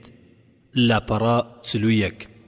وەڵام ئەڵڵا پێمان دەڵێت خوددا توانای هەموو شتێکی هەیە ئەگەر بیەوێت ئەنجامی بدات و ویستی خۆی لەسەر بێت. پێویستە لە ئیسلامدا تێبینی ئەوە بکرێت و تێبگەین کە خوددا کارێک ئەنجام نادات کەوا بکات کە ئەو چیتر خوا نەبێت، کەواتە دەڵێت ئەو هەرگیز نامرێت، ئەو بەتەواوی هەمیشە هەر زیندووە. لەبەر ئەوە ئەو دەتوانێت بەردێک یاخود هەر شتێکی تر بێت دروستی بکات کە زۆر گەورە بێت و قوڕز بێت کە تەواوی گەردون نەتوانن بیجوولێنن، بەڵام خوددا ئەتوانێت بیجوولێنێت، ئەو وەکو دروستکراوەکانی نییە. لەوان ناچێت ئەو دەسەڵات و توانای بەسەر هەموو شتێکدا هەیە. لەبەر ئەوە ئەو هەم دروستکەرە هەم یاسا بەخشە، هەر چیەکی بیەوێت ئەوە دەبێت. خوددا دەفەرمێت کون فەیەکون، ئەگەر بڵێ ببە ئەوە دەبێت. و لە سوورەتی ئەلبەقەرە ئایەتی 117 الله سبحانه وتعالى دەفەرمێ: بديع السماوات والأرض وإذا قضى أمرا فإنما يقول له كن فيكون. وتا هەر ئەو زاتە بەدیهێنەری ئاسمانەکان و زەویە بە جوانترین شێوە، جا هەر کاتێک بڕیاری هەر شتێک بدات تەنها ئەوەندەی بەسە کە فەرمانی بوون یان پێشاتنی بدات، ئیتر خێرا ئەو شتە یان ئەو کارە دەبێت و ئەنجام دەدرێت. و لە سوورەتی ئالی عیمران ئایەتی 47 الله سبحانه وتعالى دەفەرمێ: قالت رب أنى يكون لي ولد ولم يمسسني بشر قال كذلك الله يخلق ما يشاء إذا قضى أمرا فإنما يقول له كن فيكون. واتا ئەوسا مەریەم وتی ئەی پەروەردگارە، جا چۆن من منداڵم دەبێت خۆ کەست و خوونم نەکەوتووە؟ جوبرائیل فەرمووی ویست و فەرمانی خوا هەروایە و چی بوێت دروستی دەکات. هەر کاتێک شتێکی بوێت تەنها بڵێ ببە دەست بەجێ دەبێت. هەر لە سوورەتی ئالی عیمران ئایەتی 59 الله سبحانه وتعالى دەفەرمێ: إن مثل عيسى عند الله كمثل آدم خلقه من تراب ثم قال له كن فيكون. وتا بەڕاستی نمونەی دروستبوونی عیسا لەلایەن خودداوە وەک نمونەی ئادەم وایە کە لە خاک دروستی کرد و لەوە دوا فەرمانی دا و پێیوت ببە بە ئینسان، ئەویش بوو. عیسا دایکی هەبوو، ئادەم دایک و باوکیشی نەبوو. وعلى سورة الأنعام آياتي 73 الله سبحانه وتعالى دفرمي وهو الذي خلق السماوات والأرض بالحق ويوم يقول كن فيكون قوله الحق وله الملك يوم ينفخ في الصور عالم الغيب والشهادة وهو الحكيم الخبير وتاهر أو ذات آسمان كانوا زبيل لسر بنسينو بناغي حق راستي دروس كردوا هر روجه كار كاتيك فرمان با نمانو لناوتسوني بداد بيدوا كوتن پیش ديت فرمانو گفتاری أو ذات هميشا راستو بزيو أنجام دراوا لو روجي فود كريد با سور دا دسالات تنها بو الله هر أو زاناي نهينيو آشكرايا هر أويش خوايا چي داناو آگايا بهمو بدي هندراوكاني وعلى سورة النحل آية تسل الله سبحانه وتعالى دفرمي إنما قولنا لشيء إذا أردناه أن نقول له كن فيكون وتا براستي كاتيك زندو كرنو بديهناني هرشتك منبويت تنها أوندي دويت بي بلين ببا دس بجي أويش دبيت وعلى سورة مريم آية 35 الله سبحانه وتعالى دفرمي ما كان لله أن يتخذ من ولد سبحانه إذا قضى أمرا فإنما يقول له كن فيكون واتا بێگومان ناگونجێت بۆ خۆی گەورە کەس بکاتە ڕۆڵەی خۆی چونکە پێویستی پێ نییە پاچی و بێگەردی شایستەی ئەوە کاتێک هەر شتێک بڕیار بدات ئەوە بەڕاستی تەنها ئەوەندەی دەوێت کە فەرمان بدات و بڵێت ببا دەست بەجێ دەبێت وعلى سورة ياسين آية 82 الله سبحانه وتعالى دفرمي إنما أمره إذا أراد شيئا أن يقول له كن فيكون واتا بێگومان هەر کاتێک فەرمانی خوا دەرچوو ویستی شتێک جێبەجێ بکات و بیهێنێتە دی پێی دەڵێت ببە ئەویش دەست بەجێ و بێدوا کەوتن پێش دێت و ئەنجام دەدرێت و دروست دەبێت ولا سورة غافر آية 68 الله سبحانه وتعالى فرميتي هو الذي يحيي ويميت فإذا قضى أمرا فإنما يقول له كن فيكون وتاهر أو ذات جيان دبخشيت زندوران و جيان لبران دمرينت جاكاتيك برياريشتيچي دا هر اوندا كا پي بفرميت ببا دس بجيت دبيت دروز دبيت دروز كردن هر وكلم آياتاني سر و بينيمان شتيچي استمو قرصنية بو خدا او تنها فرمان بكات او هموشتيك دس بجيت دبيت بپي ويستي خدا خوينري بريس ام تراكا بكوتا هات پسیاری ششم بۆچی خدا هەموو شتێکی دروست کردووە لاپەڕا 45 وەڵام خدا لە قورئاندا دەفەرمێت ئەم شتانەی دروست نەکردووە بۆ هیچ هۆیەکی بێبنەما یاخود بۆ مەبەستێکی بێبەها الله سبحانه وتعالى لسورة الذاريات دفرمي وما خلقت الجن والإنس إلا ليعبدون واتا بێگومان من پەری و ئادەمی زادم دروست نەکردووە تەنها بۆ ئەوە نەبێت کە من بپارێزن و فەرمان بەردارم بن ئەو ئێمەی دروست کردووە بۆ مەبەستی ئەوەی کە تەنها ئەو بپارێستین و هیچ هاوبەشێکیشی بۆ دانەنین وعلى سورة هود آية 7 الله سبحانه وتعالى دفرمي هو الذي خلق السماوات والأرض في 6 أيام وكان عرشه على الماء ليبلوكم أيكم أحسن عملا ولئن قلت إنكم مبعوثون من بعد الموت ليقولن الذين كفروا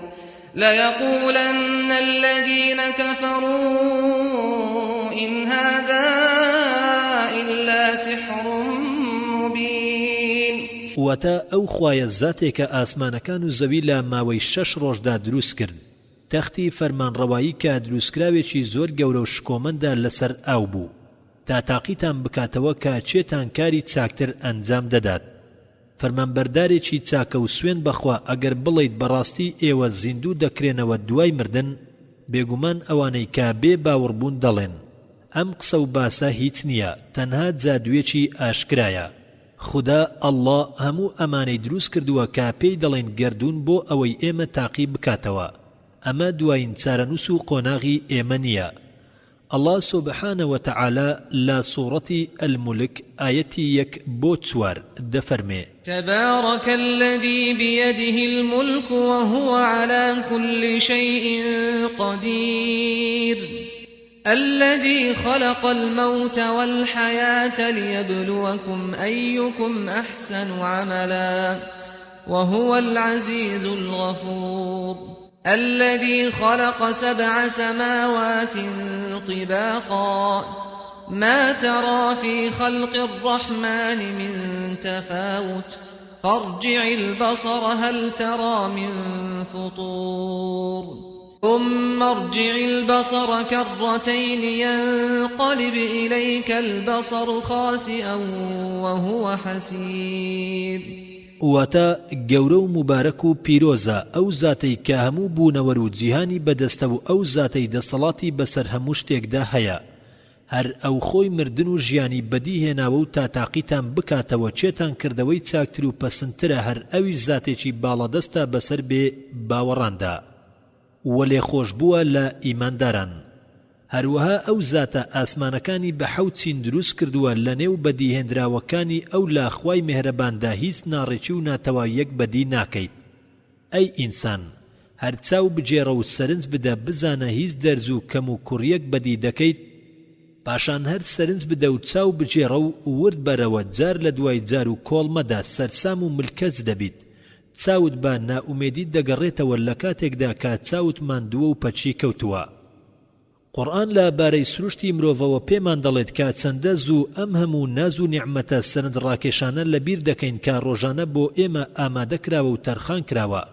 خدا لە قورئاندا باڕوونی لەبارەی هەڵوێستی ئێمەوە دەدوێت و دەفەرموێت وەک لە سوورەتی ئەززومەر ئایەتی 8 فرمويتي وإذا مس الإنسان ضر دعا ربه منيبا إليه ثم إذا خوله نعمة منه نسي ما كان يدعو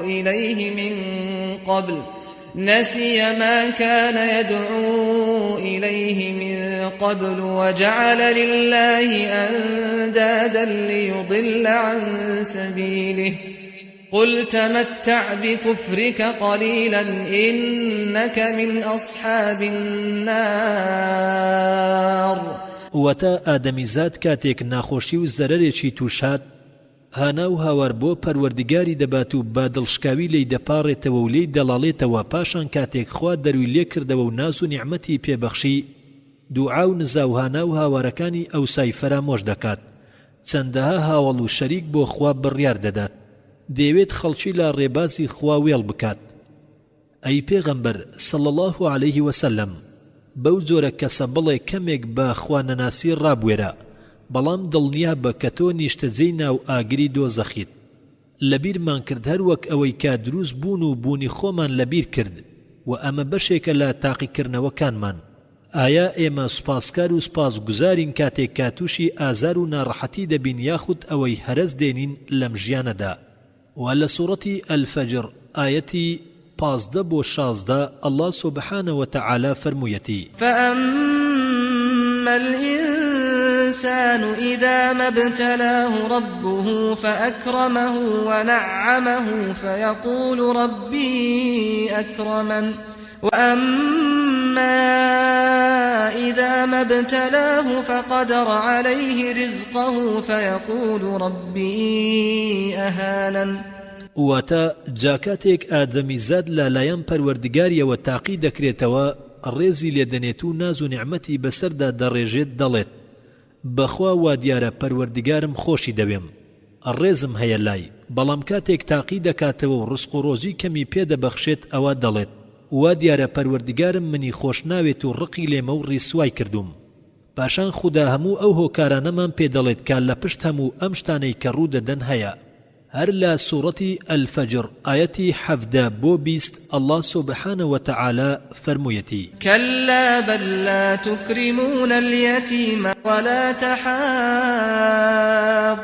على طعام المسكين وتأكلون التراث أكلا لما واتان نخير اوشتانا هيتسي وانيا نبخشين ماناي ريزو قدرا نليگرتنوا ماناي بيريزيو قدريا بەڵکو ئێوە سەرەڕای ئەو بیر و بۆچوونە چەوتانەتان ڕێزی هەتی و ناگرن و نازی پێنادەن هانی یەکتر نادەن بۆ ئەوەی خۆراک ببەخشن بە هەژار و نەداران میراتی دەخۆن و هەمووی دەشمانەوێ حەقی خزمان و نەدارانی لێنادەن ماڵ و سامان و داراییشتان زۆر خۆش دەوێت ڕەچاوی حەڵاڵ و حەرام ناکەن خوای گەورە ئێمەی دروست کردووە و ناز و نیعمەتی زۆری پێبەخشیوین ئێمە بەڕاستی زۆر بێ ئاگین لا مافی خودا کە ئەویش بیپەرستین پەرستنی ئەومان لە یاد کردووە و نکۆڵی دەکەین لا ڕۆژی دوایی ئاخیر زەمان لەکوێ و لە چی داوای بەخشندەی ئەو بکەین و لە سوورەتی الئینفیتار ئایەتی 6 بۆ 9 الله سبحانه وتعالى فرموویەتی يا أيها الإنسان ما غرك بربك الكريم الذي خلقك فسواك فعدلك في أي صورة ما شاء ركبك كلا بل تكذبون بالدين واتا أي إنسان تۆ چی وای لێکردوویت کە سەرکەش بیت بەرامبەر بە پەروەردیگاری مێهرەبان و بەڕێزت چی وای لێکردیت کە وەکو پێویست قەدری نەزانیت نافەرمان و یاخی بیت بە مەرجێک ئەو پەروەردیگارە تۆی دروست کردووە باڕێک و پێکترین شێوە بە جوانترین شێواز ئەندامەکانی هەموو لە شوێنی تایبەتی خۆیاندا دانراون کە بتوانن کار و فەرمانی خۆیان بە چاچی ئەنجام بدەن و ئەو ئەندامانەش کە جووتن قەبارە و درێژی و شێوەیان چوونیەکە جگەلەوەی کە یارمەتی و تەبایەکی تەواو هەیە لە نێوانیاندا و هەمویان هاوکارن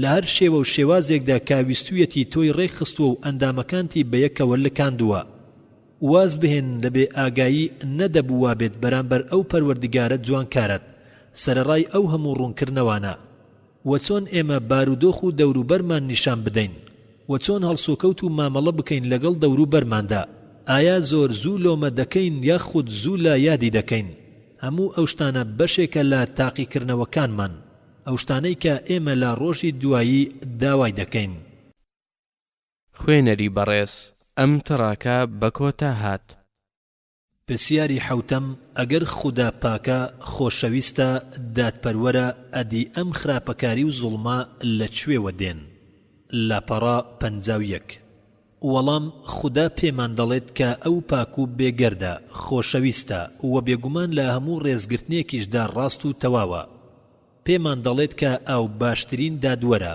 و هەروەها پێمان ڕادەگەێنێت کە ئەم ژیانەی ئێستا ئێمە تێیدا دەژین لەم دنیایەدا هەمووی تاقیکردنەوەیە ئەو هەموو شتێکی دروست کردووە و هێناوەتە بوون و ئەو شتانەی وا دروست کردووە وەکو ئەوەی کە ڕوو دەدات واتە هەرچێک لە ڕابردوو ئێستا و داهاتوو دروست بکات ئەوە هەر ئەو شتانە ڕوو دەدەن کە دایناوە و دروستی کردووە و هیچ شتێک نایەتە بوون و هیچ شتێک لەم بوونەدا نییە جگە لەوەی کە خۆی دروستی کردبێت هەروەها خدا لە قورئاندا دەفەرمێت کە ئەو خراپەکاری و شەیطانی دروست کردووە هەرچەندە لەگەڵ ئەوەشدا ئەمە خراپەکاری نییە بەڵام خدا ئەمە بەکار دەهێنێت وەک یەکێک لە تاقیکردنەوەکان بەمە تاقیمان دەکاتەوە ڕەچاوی ئەوە بکە کە خەڵکانێک کە یەخراپەکاری زۆر لەسەر ئەم زەویە ئەنجام دەدەن پاشان بۆ ماوەیەکی زۆر ئەژین بەو سەروەت و سامانە زۆرەی هەیانەکە بە حەرامی دەستیان کەوتووە پاشان دەمرن بەبێ ئەوەی سەرزەنشتی کارەکانیان بکرێت ئایا بۆ ئەم کارە خراپانەیان ئەنجام داوە ئێستا بڵێ دادپەروەری ئەمە لەکوێدایە خدا لە قورئاندا وەڵامێکی زۆر ڕوون و ئاشکرامان پێدەڵێت دەربارەی ئەوەی کەچی هەڵگرتووە بۆیان لە دوا ڕۆژدا بۆ ئەو کەسانەی کە خراپن و کاری خراپە ئەنجام دەدەن وەک لە سوورەتی یونس ئایەتی 7 الله سبحانه وتعالى فرموویەتی متاع في الدنيا ثم إلينا مرجعهم ثم نذيقهم العذاب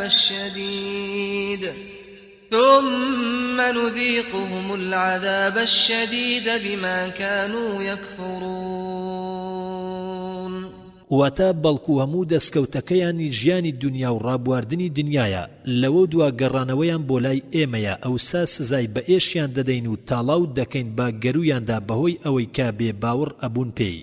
و لە سوورەتی ئەزەلزەلە ئاەتی 6 بۆ 8 الله سبحانه وتعالى فرموویەتی يومئذ يصدر الناس أشتاتا ليروا أعمالهم فمن يعمل مثقال ذرة خيرا يره ومن يعمل مثقال ذرة شرا يره.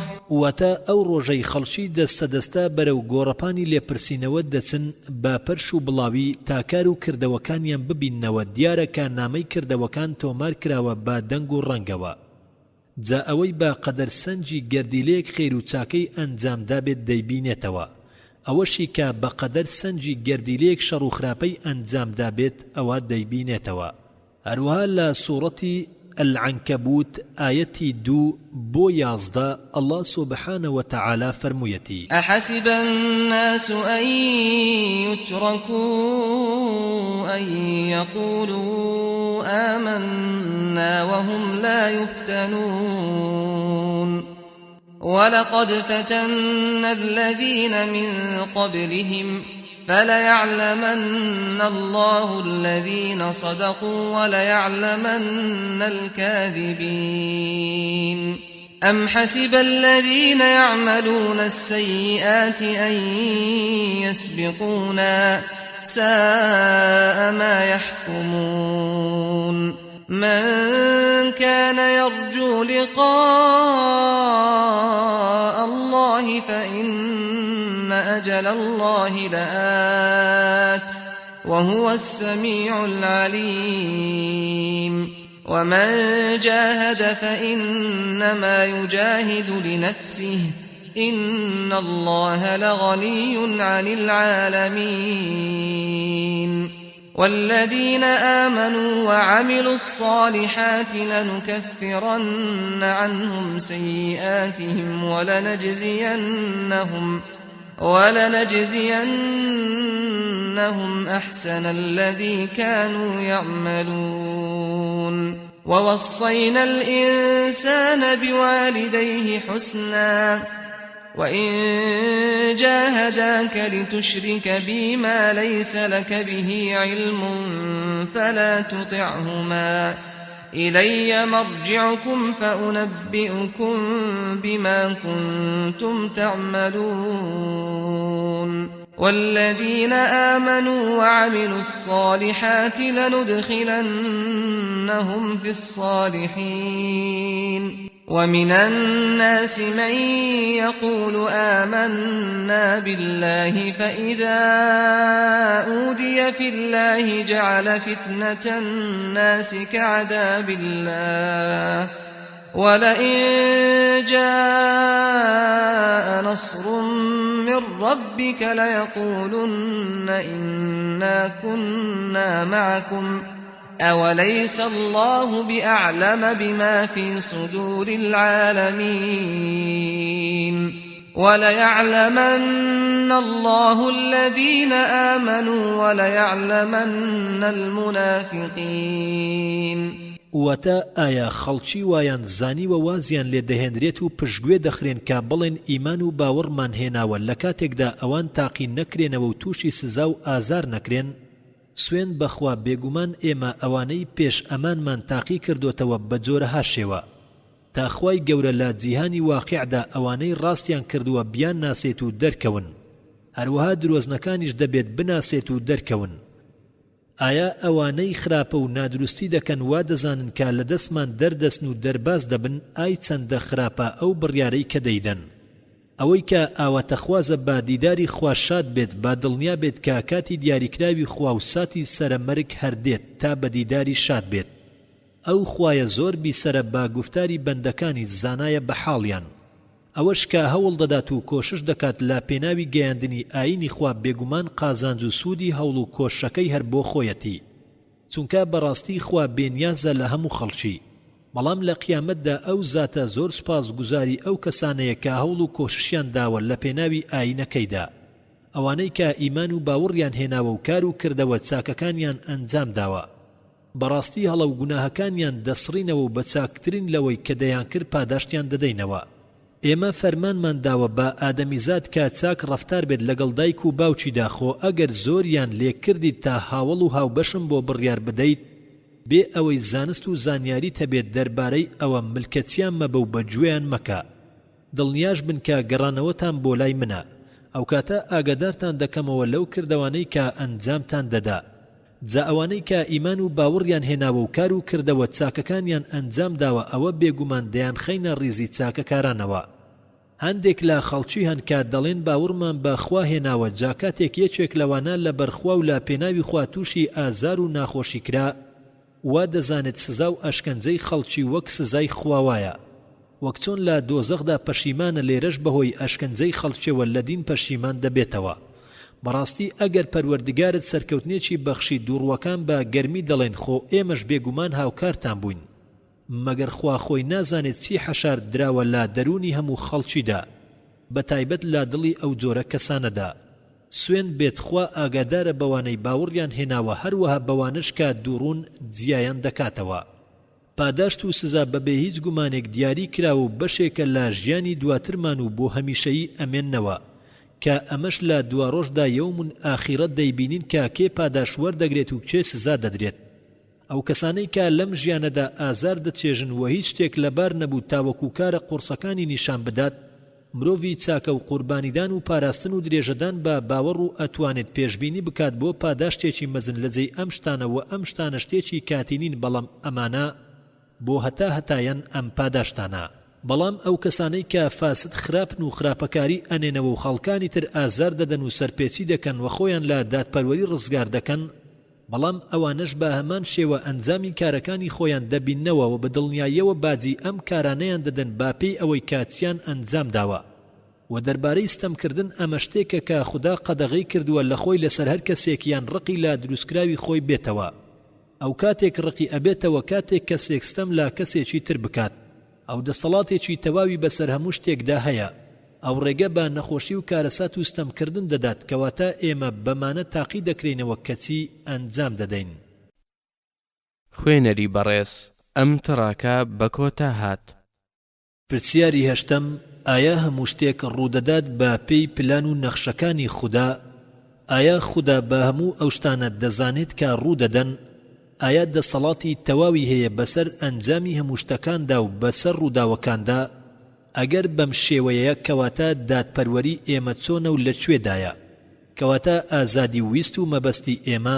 لەکوێدایە لاپەڕا 57 وەڵام خوددا بە هەموو ئەو شتانە دەزانێت کە ڕوودەدات یەکەم شت کە ئەو دروستی کرد قەڵەم پێنووس بوو و فەرمانی بە پێنووسەکە کرد کە بنووسێت قەڵەمەکە دەستی کرد بە نووسین و هەر دەینووسی هەتا گەیشتە ئەوەی هەموو شتێکی نووسی هەموو ئەو شتانەی کە ڕوودەدەن و ڕوویان داوە و دواتر خوددا دەستی کرد بە دروستکردنی گەردون هەموو ئەم شتانە پێشتر زانراو بوون بۆ ئەو واتە ئەیزانی بە دروستکردنی ئەمانە پێش ئەوەی ڕووبدات و دروستی بکات ئەو دەسەڵات و هێزی ئەو تۆی هەیە بەسەر هەموو کات و سەردەمێکدا و بەسەر هەموو شتێکدا هیچ شتێک ڕوونادات جگە لەوەی کە ئەو دەسەڵات و هێزی تەواوی هەبێت بەسەر ئەم شتەدا و بەسەر ئەم کاتەدا واتە ئەبێت ویستی خۆی لەسەر بێت ئینجا ڕوودەدات ئەگەر نا هیچ شتێک ڕوونادات بەبێ ئاگاداری خوددا وەک لە سوورەتی ئەتەوبە ئایەتی 27 الله سبحانه وتعالى فرمويتي ثم يتوب الله من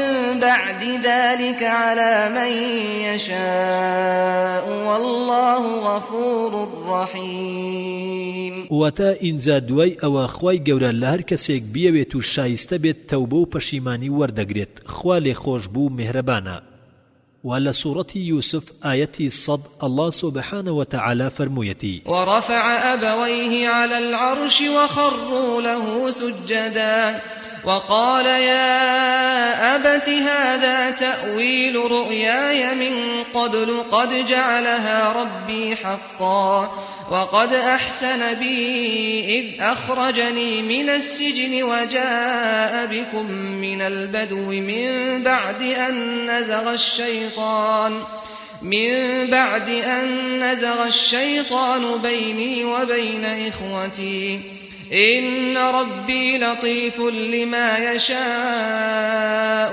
إنه هو العليم الحكيم. وتا بێگومان ئەو زاتە زانایە بانهێنی و ئاشکرای دروستکراوەکان و دانایە با نەخشەی ورد هەرچی بیەوێت ئەنجامی دەدات. تەنها خوددا سربەستی هەڵبژاردن و بڕیاردان و ویستی ئازادی هەیە. هەرچیەکی بوویەت و حەزی پێ بکات ئەوە ئەم شتە ڕوودەدات کە ئەیەوێت ویستی خۆی لەسرە. ئێمە شتێکمان هەیە پێی دەوترێت ئازادی لە هەڵبژاردندا. جیاوازیەکە ئەوەیە خوددا هەرچیەکی بوویەت و ویستی لەسەر هەر شتێک بێت ئەوە ئەو شتە هەمیشە ڕوودەدات بێ دواکەوتن، بەڵام ئەوەی ئێمە لەوانەیە ڕووبدات و لەوانەشە ڕوونەدات. ئێمە کەسانی بڕیار دەرنین لەسەر ئامانجی شتەکان یان هەر شتێکی تر، بەڵکو ئێمە تەنها دەتوانین بڕیار لەسەر هەڵبژاردراوەکانی خۆمان بدەین. ئەمە مانای ئەوەیە کە لە ناوەڕۆکی هەموو شتێکدا هەمیشە مەبەستی ئێمەی تێدا دەبێت، واتە ئەو شتانەی کە هەڵی ئەبژێرین هەرچیە کە مەبەستمان بێت و هەڵی بژێرین ئەوە پاداش دەکرین با گوێرەی ئەم مەبەستەمان. هەر کەسێک ئەتوانێت بڕیار بدات لەسەر ئەو شتەی کە خوددا پێیان دەدات و کاری لەسەر بکەن، جا ئەمە دەگەڕێتەوە سەرخودی ئەو کەسە کە چۆن بەکاری ئەهێنێت و بۆ چ مەبەستێکیش بەکاری ئەهێنێت. هەر لەم ڕوەوە و لا یەوم الئاخرە ڕۆژی دوایی خوددا پێمان دەڵێت کە هەموو شتێکمان تۆمار کردووە، تەنانەت یەک شتی بچووکیش ون نابێت و ئەوەش تۆمار کراوە. هەموو شتێک بە بچووکی و بە گەورەیەوە تۆمار کراوە. ئەگەر چاکەیەک کێشەکەی بەقەد گەردیلەیەکیش بێت ئەوە لە ڕۆژی دوایی ئەیبینێتەوە، یاخود ئەگەر خراپەیە کێشەکەی باقەد گەردیلەیەک بێت ئەوە ئەویش ئەبینێتەوە. وەک لە سوورەتی ئەزەلزەلە آيتي 6 بو 8 الله سبحانه وتعالى فرمويتي يومئذ يصدر الناس أشتاتا ليروا أعمالهم فمن يعمل مثقال ذرة خيرا يره ومن يعمل مثقال ذرة شرا يره. واتا او روجي خلشي دستا برو گۆڕەپانی لێپرسینەوە دەردەسن با پەرش و بڵاوی تاکار و کردەوەکانیان ببیننەوە، دیارەکە نامەی کردەوەکان تۆمار کراوە با دەنگ و ڕەنگەوە. جا ئەوەی با قەدەر سەنجی گەردیلەیەک خێر و چاکەی ئەنجامدا بێت دەیبینێتەوە، ئەوەشی کە بە قەدەر سەنجی گەردیلەیەک شەڕ و خراپەی ئەنجامدا بێت ئەوە دەیبینێتەوە. کەسێک یاخود شتێک کە بەڵگە ئەهێنێتەوە لە دژی ئێمە لەوانەیە خۆمان بین، گوێچکەکانمان، چاومان، زمانمان، جەستەمان، لەوانەیە و بەڕاست و دروستیش گەواهی بدەن لا دژی ئێمە لا بەردەم خوای گەورەدا لە ڕۆژی دوایی و ڕۆژی لێپرسینەوە. هیچ کەس لەم ڕۆژەدا نەستەمی لێ دەکرێ و نەتاوانبار دەکرێ. خوددا هەر لە زووەوە هەموو کەسێک ئەخاتە شوێنی خۆیەوە کە شایستەی ئەو شوێنە بێت، جا بەهەش بێت یان دۆزەخ. جا هەندێک کە سکاڵا دەکەن کە لەبەرچی ئەخرێنە ئاگری دۆزەخەوە و هیچ هەڵێکی تریان پێ نادرێت. ئەم ژیانە بەڕاستی ئەو هەڵەیە کە خوددا پێی داوین بۆ سەلماندنی کارەکانمان و بۆ سەلماندنی ئەوەی کە بەڕاستی ئێمە چین وەچی ئەنجام دەدەین. ئەگەر ئەو ئازادی هەڵبژاردنەمان هەبێت کە خوددا پێی داوین چۆن کار دەکەین و دەیسەلمێنین. خوددا بە هەموو ئەو شتانە دەزانێت کە ڕوویان داوە و ڕوو دەدەن، بەڵام ئێمە نازانین، هەر لەبەر ئەوەشە تاقیکردنەوە شتێکی دادپەروەرانەیە بۆ ئێمە. خوێنەری بەڕێز، ئەم تەڕاکە بە کۆتا هات. پرسیاری نۆیەم: ئەگەر تەنها یەک خوددا هەیە کەواتە بۆچی ئەم هەموو ئاینە هەیە؟ ئاینی پیرۆزی ئیسلام، مەسیحی، جوولەکە، هیندۆنیزم و دینی بوزی. لاپەڕا 61. وەڵام هەموو دینێک ڕەسەنایەتیەکەی دەگەڕێتەوە بۆ خودای گەورە ئەڵڵاوە، پاشان خەڵک هەستان و دەستیان کرد بە گۆڕینی ئەو دینانە، یان ئەوە تا بۆیان زیاد کردووە یاخود لەیان کەم کردوتەوە. لەم فێرکاری و دینی خوایە بۆ ئەوەی دەست بەسەر یەکتریدا بگرن و کۆنتڕۆلی بکەن.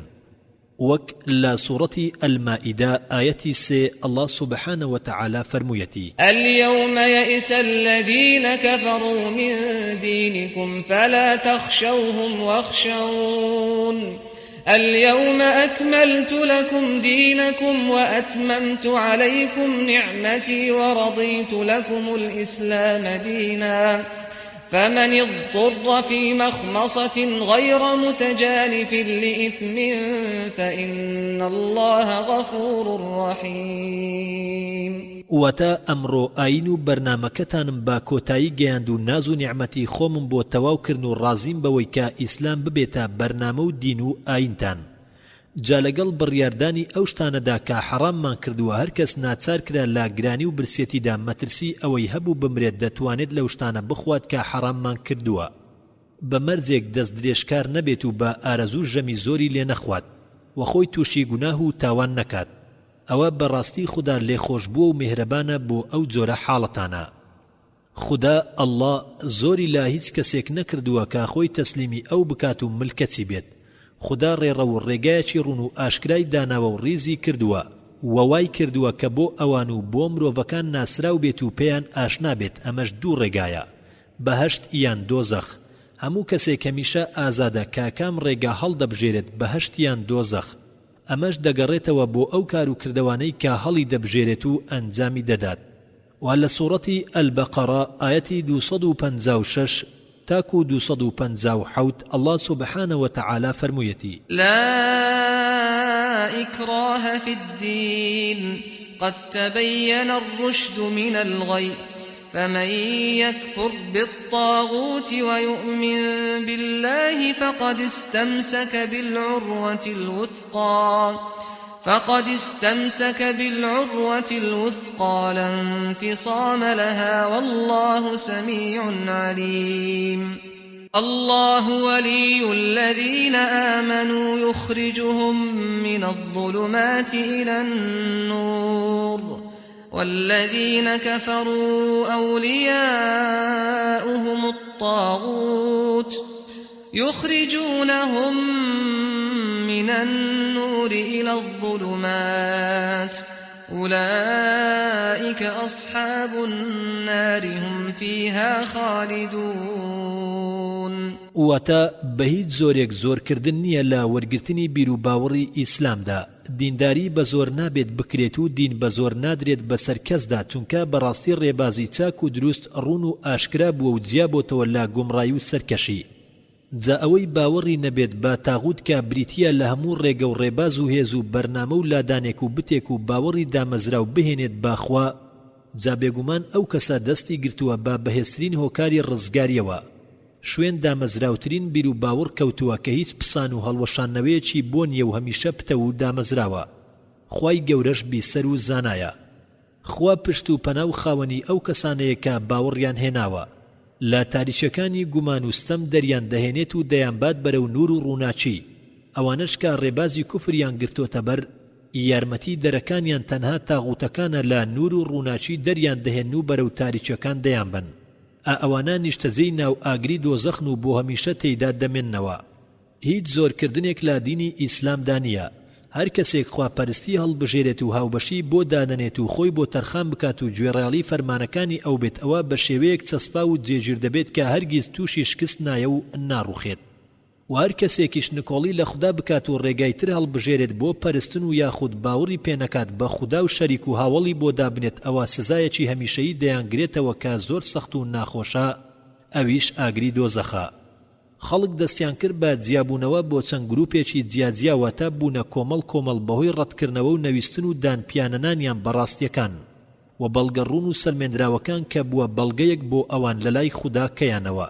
و لە سوورەتی ئەلبەینە ئایەتی 4 بۆ 5 الله سبحانه وتعالى فرموویەتی: وما تفرق الذين أوتوا الكتاب إلا من بعد ما جاءتهم البينة وما أمروا إلا ليعبدوا الله مخلصين له الدين حنفاء ويقيموا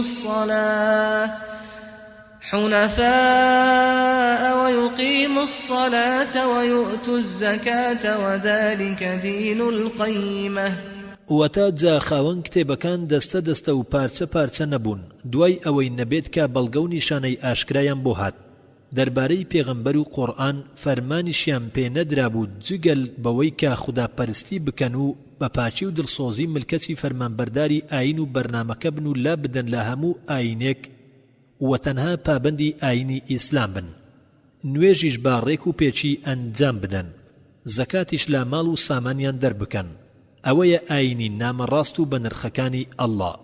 خدا الله ئاگاداری مسلمانان دەکاتەوە کە نەکەونە هەمان داوە وەک ئەوانەی پێش ئەوان کە ڕوبەڕووی یەکتر ئەبوونەوە و دەمەقاڵەیان دەکرد و جیابوونەوە بۆ چەند گروپێکی ئاینی جیاجیا وەک لە سوورەتی ئالی عیمران آياتي 105 بو 106 الله سبحانه وتعالى فرميتي ولا تكونوا كالذين تفرقوا واختلفوا من بعد ما جاءهم البينات وأولئك لهم عذاب عظيم يوم تبيض وجوه وتسود وجوه فأما الذين اسودت وجوههم أكفرتم بعد إيمانكم فذوقوا العذاب بما كنتم تكفرون واتا نەکەن وەکو ئەو کەسانە بن کە ناکۆچی و دووبەرەچیان لە ناودا بەرپا بوو لە یەکتر دابڕان دوای ئەوەی ئەم هەموو بەڵگە و نیشانە ڕوونەیان بۆ هاتبوو کە سەرکەوتن لە یەک ڕێزیدایە ئەوانە سزایەکی گەورە و سەخت چاوەڕێیانە ڕۆژێک دێت ڕوخسارانێک سپی دەبن و ڕوخسارانێک ڕەش هەڵدەگەڕێن جا ئەوانەی کە ڕوخساریان ڕەش هەڵگەڕاوە پێیان دەوترێت باشە ئەوە ئێوە پاش ئیمانداری پەشیمان بوونەوە و ڕێبازی کوفرتان گرتەبەر دەبچێژن سزا و ئازار بەهۆی کافربوونتانەوە خەڵک درۆیان کرد دەربارەی ئەم دەرکەوتن و دەرخستنانەی وتەی خوا و وەکتێبە پیرۆزەکانیان گۆڕیوە بە خراپی بەکاریان هێنا هەتا ئەوەی کە پێغەمبەرەکانیان دەکوش کە خوددا بۆیانی ناردبوون هەر لە سوورەتی ئالی عیمران ئاەتی 78 بۆ 79 الله سبحانه وتعالى فرمويتي وإن منهم لفريقا يلوون ألسنتهم بالكتاب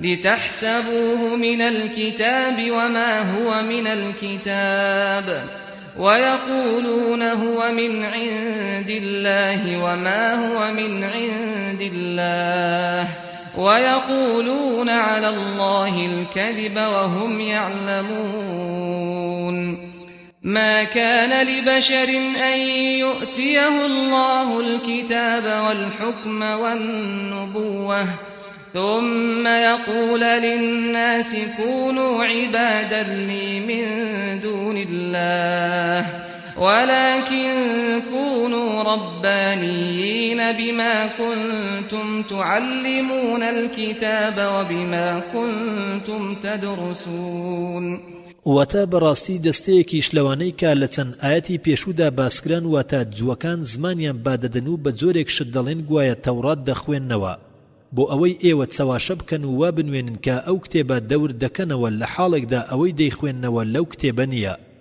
زۆر جار دەڵێن ئەوەی کە دەیخوێنین هەر ئەوەیە خوا ڕەوانەی کردووە لە ڕاستیدا هەرگیز ئەوە لەلایەن خوداوە نییە و بەدەم خوداوە درۆ هەڵدەبەستن و دەشزانن کە درۆ بوختان دەکەن و بۆ هیچ ئادەمی زاد و کەسێک نەگونجاوە کە خوا کتێبی ئاسمانی و فەرمانڕەوایی و پێغەمبەرایەتی پێبەخشی بێت لەوە و دوا بە خەڵکی بڵێت ورن ببنە عەبد و بەندەی من لە جیاتی ئەوەی بەندە و عەبدی خوا بن بەڵکو بە خەڵکیان وتووە هەوڵ بدەن بۆ خوا بژین بۆ ڕەزامەندی پەروەردگار هەوڵ بدەن بەوەش دەبنە خواناس و ڕەبانی کە بەرنامەی خوا فێری خەڵکی بکەن و خۆشتان بەردەوام هەوڵ بدەن فێری ببن پێغەمبەرەکانی خوا تەنها داوای ئەوەیان لە خەڵک کردووە کە تەنها خوددا بپەرستن و هاوڵ و شەریکی بۆ پەیان نەکەن هەرگیز داوای ئەوەیان لە خەڵک نەکردووە کە ئەوان بپەرستن یاخود هەر شتێکی تر تەنها وتویانە خوددا بپەرستن خوددا لە قورئانی پیرۆز لە سوورەتی ئالی عیمران ئاەتی 80 فەرموویەتی ولا يأمركم أن تتخذوا الملائكة والنبيين أربابا أيأمركم بالكفر بعد إذ أنتم مسلمون واتا هیچ پێغەمبەرێک فەرمانی ئەوەی نەداوە کە فریشتەکان و پێغەمبەران بکەن بە پەروەردگار هەرگیز کاری لەو جۆرە لەوان ناوەشێتەوە ئایا ڕاستە فەرمانی بێباوەڕی و کوفرتان پێ بدا دوای ئەوەی کە ئێوە موسڵمان و ملکەچی پەروەردگارن مرۆڤ خۆی ئەم هەموو ئاینەی دروست کردووە کە هەرگیز پەسەندیش ناکرێت وەک لە سوورەتی ئالی عیمران ئاەتی 83 الله سبحانه وتعالى دەفەرمێ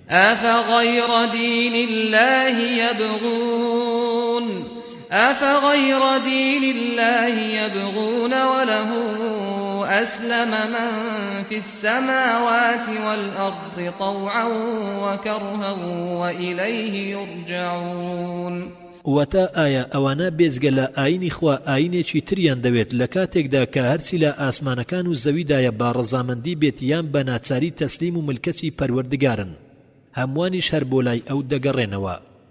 خدا ئەڵڵا تەنها ملکەتی یەک و تەسلیم بوونێکی ڕاستەقینە قبول دەکات و بەوە ئاشتی و هەست و سۆز و بەگوێ ڕێیاڵیکردنی ڕاستەقینە بۆ فەرمانەکانی خوای گەورە. وەک لە سوورەتی ئالی عیمران ئایەتی 85 فەرموویەتی ومن يبتغ غير الإسلام دينا فلن يقبل منه وهو في الآخرة من الخاسرين. وەتا جا ئەوەی بێزگە لە ئاینی ئیسلام پەیڕەوی هەر ئاینێکی تر بکات لێی وەرناگیرێت لە قیامەتیشدا لە خەسارەتمەند و زەرمەندانە. باوڕبوون بە خودا و شوێنکەوتنی فەرمانەکانی ئەو نامە و پەیامەیە کە هەموو پێغەمبەران ویستویان لە خەڵکەکەیان. لێرەدا بۆ ڕوونکردنەوەی زیاتر لەسەر ئەم بابەتە وەڵامێکی دکتۆر زاکیر نایکتان پێشکەش دەکەم کە بانخوازێکی بەناوبانجی دینی ئیسلامە کە هەمان پرسیاری ئاراستە کراوە. ئەویش بەم شێوەیە پرسیاری لێکراوە کە هەمان مەبەست دەگەێنێت: بۆچی خدا ئاینە جیاوازەکانی دروست کردووە؟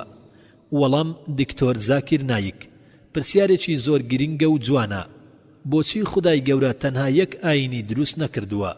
ئەگەر یەک ئاین هەبوایە سەر لێ تێکچوون و شەڕ دروست نەدەبوو. ئەمە پرسیارێکی زۆر باشە.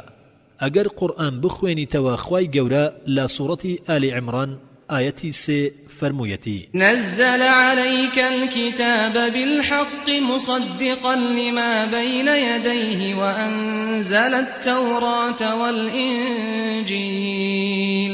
واتا اي پیغمبر صلى الله عليه وسلم خوا قرآني بوتو براستو دروز بچن قوناغيك دا بزاندوا براز دانري سرجم كتاب پیشوكاني پیش خويتي پیش دسكاري كردنيان هروها توراتي بو موسى و انجيلي بو عيسى روانه كردوا لپیش قرآن دا. هر لا سورة آل عمران الله سبحانه وتعالى فرمويتي إن الدين عند الله الإسلام وما اختلف الذين أوتوا الكتاب إلا من بعد ما جاءهم العلم بغيا بينهم ومن يكفر بآيات الله فإن الله سريع الحساب. وتا براستی دین و ئاینی پسند لای خوا تەنها ئاینی ئیسلامە ئەوانش کە کتێبە ئاسمانیەکانیان دراوەتێت جیاوازیان لا نێواندا پەیدا نەبووە مەگەر لە دوای ئەوەی زانست و زانیاری تەواویان بۆ هاتووە دەربارەی ڕاستی محەممەد صلى الله عليه وسلم و ئیسلام. ئەمەش بەهۆی دنیا پەرستی و حەسوودی و ستەمکردنیان لە نێو خۆیان چونکە ڕازی نەبوون بە پێغەمبەرێک لە غەیری خۆیان. جا ئەوەی باوەڕی بە فەرمان و ئاەتەکانی خوا نەبێت ئەوە بێگومان خوا بە خێرایی حسابی خۆی دەکات لەگەڵیاندا هەرزوو بە دۆزەخیان دەگەێنێت. ئیسلام واتە تەسلیم بوون بە خوای گەورە بۆیە گەر هەموو دینەکان بخوێنیتەوە دەبینی خوای گەورە هەموو پێغەمبەرانی ناردووە بۆ ڕاگەیاندنی یەک ئاین هەموو ئەو پێغەمبەرانەی کە هاتوون لە ئادەمەوە سەلامی ئەڵڵای لەسەر بێت تا نوح و موسا و عیسا و محەممەد سەلامی ئەڵڵایان لێبێت گشت پێغەمبەران کە پێغەمبەر محەممەد صلى الله عليه وسلم دەفەرمێ 124,000 پێغەمبەر نێدراون بۆ سەر زەوی وەک باس کراوە لە قورئاندا. وەک لە سوورەتی فاتر ئایەتی 24 الله سبحانه وتعالى فرموویەتی إنا أرسلناك بالحق بشيرا ونذيرا وإن من أمة إلا خلا فيها نذير. واتا بێگومان ئێمە تۆمان ڕەوانە کردووە بە حەق و ڕاستیەکی تەواوەوە تۆ موژدەدەری ئیماندارانیت و ترسێنەری بێبڕواکانیت و هیچ گەل و نەتەوەیەکیش نەبووە کە فروستادە و بێدارکەرەوەیەکی بۆ ڕەوانە نەکرابێت و هەموو نەتەوەیەک پێغەمبەرێکی بۆ ڕەوانە کراوە و لە سوورەتی تردا خوای گەورە لە سوورەتی الرعد ئایەتی 7 فەرموویەتی ويقول الذين كفروا لولا أنزل عليه آية من ربه إنما أنت منذر ولكل قوم هاد. وتا ئەوانەی کە بێ باوەڕ بوون دەڵێن ئەوە بۆ بەڵگە و نیشانەیەک لە لایەن پەروەردگاریەوە دانەبەزێنرایە سەری کە پێغەمبەری خوایە صلى الله عليه وسلم. بێگومان ئەی محەممەد صلى الله عليه وسلم تۆ تەنها ترسێنەر و بێدارکەرەوەی ئەو خەڵکەیت بۆ هەر میلەتێک پێغەمبەر و چاوساغ و ڕێنیشاندەرێک هەیە. هەموو ئەو پێغەمبەرانەی کە هاتوون هیچ شتێکیان نەوتووە تەنها ئەوە نەبێت کاوتویانە تەسلیم بن بە خوای گەورە پەیامی بنەڕەتی هەموو پێغەمبەران سەبارەت با یەکتاپەرستی خوای گەورە بووە. واتە خوای گەورە لا دایک نەبووە وەک دایک و باوچی نییە تاک و تەنهایە، بەڵام بە پێی تێپەڕبوونی کات و وتەی پێغەمبەران گۆڕدراوەوە ئەگەر گوێت لێبوو بێت وەک باسم کرد زۆربەی ئەو کتێبانەی کە لە پێش قورئاندا هاتوون گۆڕانکاریان بەسەردا هاتووە. و خوای گەورە لا چەند شوێنێکی قورئاندا دەفەرموێت ئەگەر خوا بیەوێت وا لە هەموو خەڵکی دەکات کە موسڵمان بن. بۆیە براکەم ئیسلام تەنها ئاینێک نییە بەڵکو مانای ڕاستەقینەی ئیسلام واتە تەسلیم بوون بە فەرمانی خواوە. موسڵمان واتای ئەوە نییە کە ناوی زاکیر عەبدوڵڵا سوڵتان بێت. موسڵمان واتە کەسێک کە تەسلیم بێت بە خوای گەورە. ئەگەر تۆ تەسلیم بیت بە خوای گەورە بە زمانی عەرەبی پێت دەوترێت موسلیم، موسڵمان. واز لەوە بهێنەکە کەسەکان ناوی چییە؟ سوڵتان عەبدوڵڵا زاکیر. بە زمانی عەرەبی واتە کەسێک کە تەسلیم بێت بە فەرمانی خوا ئەوە موسڵمانە. بۆیە هەموو پێغەمبەران کە هاتوون وتویانە کە تەسلیم بن بە فەرمانی خوا، هەمویان باسی یەکتاپەرستی ئەتەوحیدیان کردووە، بەڵام بە پێی تێپەڕبوونی کات کتێبە ئاسمانیەکان گۆڕانیان بەسەردا هاتووە و ئەمە شۆکاری ئەوە بووە کە خوای گەورە کۆتا پێغەمبەری نارد وە کۆتا کتێبی ناردە خوارەوە کە قورئانی پیرۆزە. هەموو ئەو پێغەمبەرانەی کە پێش محەممەد صلی الله عليه وسلم نێردراون و هەموو ئەو کتێبانەی کە پێش قورئان نێردراون هەمویان بۆ کاتێکی دیاری کراو بووە، بۆ کۆمەڵێک خەڵکی دیاری کراو بوون. و ناوی ئەو کتێبانە هاتووە لە قورئاندا: تەورات، زەبور، ئینجیل، قورئان. تەورات بە وحی نێردراوە بۆ موسا سەلامی ئەڵڵای لەسەر بێت. زەبور بە وحی نێردراوە بۆ داود سەلامی ئەڵڵای لەسەر بێت. ئینجیل بە وحی نێردراوە بۆ عیسا سەلامی ئەڵڵای لەسەر بێت. و قورئان کە کۆتا کتێبە بە وحی نێردراوە بۆ محەممەد صلی الله عليه وسلم کە کۆتا پێغەمبەر بوو. هەروەک خوددا لە قورئاندا دەفەرمێت بۆ هەموو سەردەمێ کتێبێکمان ناردووە. ژمارەیەکی زۆر کتێب نێردراون پێش قورئان، بەڵام هەموو کتێبەکانی پێش قورئان و هەموو پێغەمبەرەکانی پێش پێغەمبەر محەممەد صلی الله عليه وسلم نێردراون بۆ کۆمەڵێک لە خەڵکی لا کاتێکی دیاری کراودا. ئەمە شۆکاری ئەوە بووە کە خوای گەورە ئەو کتێبانەی نەپاراستووە لە گۆڕانکاری، بەڵام قورئان کە کۆتا نێردراوی خوایە تەنها بۆ موسڵمانان یان بۆ عارەب نەنێردراوە بەڵکو بۆ هەموو مرۆڤایەتی نێردراوە. ئەمە شۆکاری ئەوەیە کە باس لە پێغەمبەرایەتی ئەو کراوە لە هەموو کتێبە ئاسمانیەکانی تردا. و ئەم کتێبە قورئان خوای گەورە لە سوورەتی الحەجر ئایەتی 9 فەرموویەتی: ئینا نەحن نەزەلنە الذیکڕ وئینا لەه لەحافیظون. واتە بەڕاستی هەر ئێمە قورئانمان دابەزاندووە و بێگومان هەر ئێمەش پارێزگاری دەکەین. نایەڵین دەستی خیانەتکار هیچ جۆرە دەستێکی تێبخات و هەموو هەوڵێک بۆ دەستکاریکردنی نەزۆکە. کەواتە پێویستە بزانین کە خوای گەورە هەموو پێغەمبەرانی ناردووە بۆ ڕاگەیاندنی یەک ئاین کە ئەویش تەسلیم بوونە بە خوای گەورە کە بە زمانی عەرەبی پێی دەوترێت ئیسلام. عیسا سەلامی ئەڵڵای لەسەر بێت نەنێردراوە بۆ ڕاگەیاندنی مەسیحیەت، و وشەی مەسیحیەت لە ئینجیلدا نییە. ئەو مەسیحیەتی ڕانەگەیاندووە وشەی مەسیحی نازناوێکە بۆ شوێن کەوتوانی عیسا، وەکو باسکراوە لە کتێبی ئاکددا کە ئەمە تەنها نازناوە کەواتە عیسا سەلامی ئەڵڵای لەسەر بێت ئیسلامی ڕاگەیاندووە وەکو باسکراوە لە ئینجیلی جۆن. بەشی 5 کۆپڵەی سی کە عیسا دەفەرموێت من ویستم لەسەر نییە بەڵکو خوا ویستی لەسەرە، بە زمانی عەرەبی واتە ئیسلامی ڕاگەیاندووە. بە هەمان شێوە ئەگەر کیتاب بخوێنیتەوە شیری کریشنا دەڵێت پێویستە تەسلیم بیت بە خوای گەورە. بە زمانی عەرەبی واتە پێویستە ڕازی بیت بە ئیسلام. بۆیە پێویستە بزانین کە هەموو پێغەمبەران باسی تەسلیم بوونیان کردووە بە خوای گەورە. ئەمە شۆکاری ئەوەیە کە خوای گەورە لە قورئاندا دەفەرمێت بێگومان تاکە ڕێگەیان کە خوا پێی ڕازی بێت ئیسلامە، تەسلیم بوونە بە خوای گەورە. بۆیە پێویستە بگەڕینەوە بۆ کتێبە ئاسمانیەکان و بگەڕینەوە بۆ وتەکانی خوای گەورە و شوێن وتەکانی بکەوین. لە بنەڕەتدا هەموو ئاینەکان هەر یەک ئاین بوون، بەڵام خەڵکی دەستکاریان کردن و شێواندنیان. بۆیە خوای گەورە کۆتا پێغەمبەری ناردوو بۆ ئەوەی هەموو خەڵکی کۆبکاتەوە لەژێر ئاینی حەق و ڕاست و دروستدا. دکتۆر زاکیر نایک. خوێنەری بەڕێز، ئەم تەڕاکە بە کۆتا هات. پرسیاری دەیەم: چۆن دەزانیت کە قورئان لەلایەن خوداوە هاتووە هی خودایە؟ لاپەڕا 74. وەڵام موسڵمانان شتێکیان هەیە کە زۆرترین و باشترین بەڵگا پێشکەش دەکات بە شێوەیەکی ڕوون و دیار لە زۆربەی بوارەکانی ژیاندا، ئەویش قورئانی پیرۆزە. هیچ کتێبێکی تر نییە لەسەر ئەم زەویە وەکو ئەم کتێبی قورئانە بێت، بە شێوەیەکی ڕاست و دروست بەبێ کەم و کوڕی بە زمانی عەرەبی دابەزێنراوە.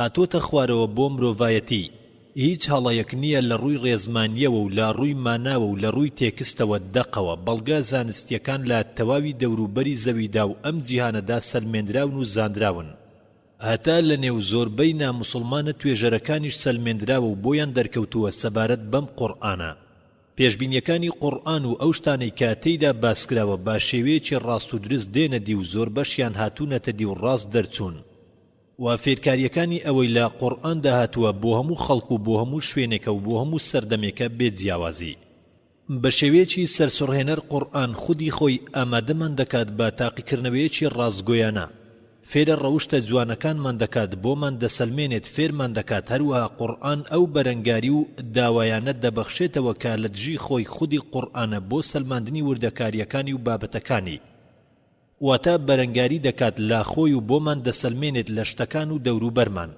خوددا لە قورئاندا بۆمان دەفەرمێت ئایا بێباوەڕان پێیان وایە کە ئەم قورئانە لەلایەن خودداوە نیە بەڵکو لالایەن کەسێکی ترەوەیە مرۆڤێکی یاخود هەر شتێکی تر ئایا تا ئێستا هیچ دژیەکێکیان لەناو ئەم قورئانەدا دۆزیوەتەوە واتە ئایا هیچ شتێک یاخود بابەتێکیان دۆزیوەتەوە لەناو ئەم قورئانەدا کە دژی زانست و ژیانی مرۆڤ بێت بێگومان نەخێر و بەرەنگاریەکی سەرسوڕهێنەرێکی تر لە کتێبی خوا ئەگەر تۆ گومانت لەم کتێبەدا هەیە ئەوە کتێبێکی وەکو ئەمەم بۆ بێنە ئەگەر ئەتوانی و خوددا پێمان دەڵێت ئەگەر ئەتوانی تەنها 10 ئاەت بێنە وەکو ئاەتی ئەم قورئانە بێت و لە کۆتاییدا ئەگەر ئەتوانی تەنها 1 ئاەت بێنە وەکو ئاەتی ئەم قورئانە بێت هیچ کەسێک توانای ئەوەی نییە کە کتێبێک دروست بکات وەکو کتێبی ئەم قورئانە بێت نەک 10 ئاەت بەڵکو تەنها 1 ئاەتیش ناتوانین بهێنین ئەم قورئانە لەلایەن هەزاران خەڵکەوە لەبەر کراوە لە سەردەمی پێغەمبەرەوە صلی الله عليه وسلم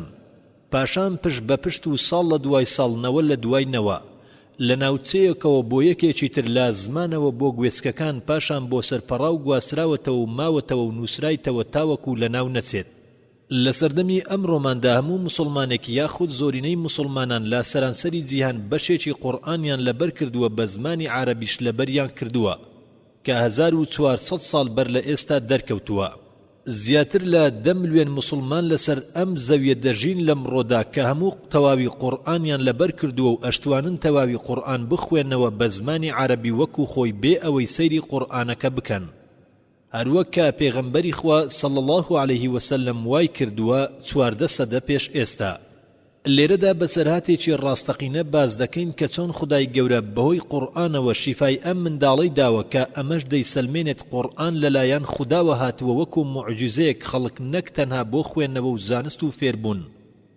بەڵکو بۆ شیفا و چارەسەری نەخۆشیش بەکاری ئەهێنن بەتایبەت ئەوانەی کە بڕوایەکی تەواویان بە خودا و تەی خوای گەورە هەیە لە ڕۆژانی کۆتایی ئیعتیکاف دابووین لەناو حەڕەمی مەککەی پیرۆزدا ڕۆژانێکی زۆر خۆش بوون تەنها گریان و داوای لێخۆشبوونت دەبیست تەنها کڕنوش و تەوافی دەوری کەعبەت دەبینی ڕۆژانی پاچی و پاکبوونەوە بوو شەوانی ئاسمان بوو لە حەڕەم دەرچووم ماڵ ئاواییم لێ کرد هەر حەزم دەکرد تەمەشای بکەم تا بیناییم پڕ بێت و لەو کانیاوە دەروونم تێنویەتی بشکێ خوا زاناترە لەوانەیە کۆتا ئیعتیکاف بێت شەقامەکان چۆڵن تەنها ئەوانە دێن و دەچن کە بۆ سەردان هاتوون کەلوپەلەکانیان هەڵگرتووە و خۆیان ئامادە کردووە بۆ سەفەر حەزم دەکرد سەلام لە یەکە بە یەکەیان بکەم دەست بکەمە ملی هەر یەکەیان جیابوونەوە قورسە تاڵە بێ ئەوەی هەست بە خۆم بکەم گەڕامەوە شوێنی حەوانەوەم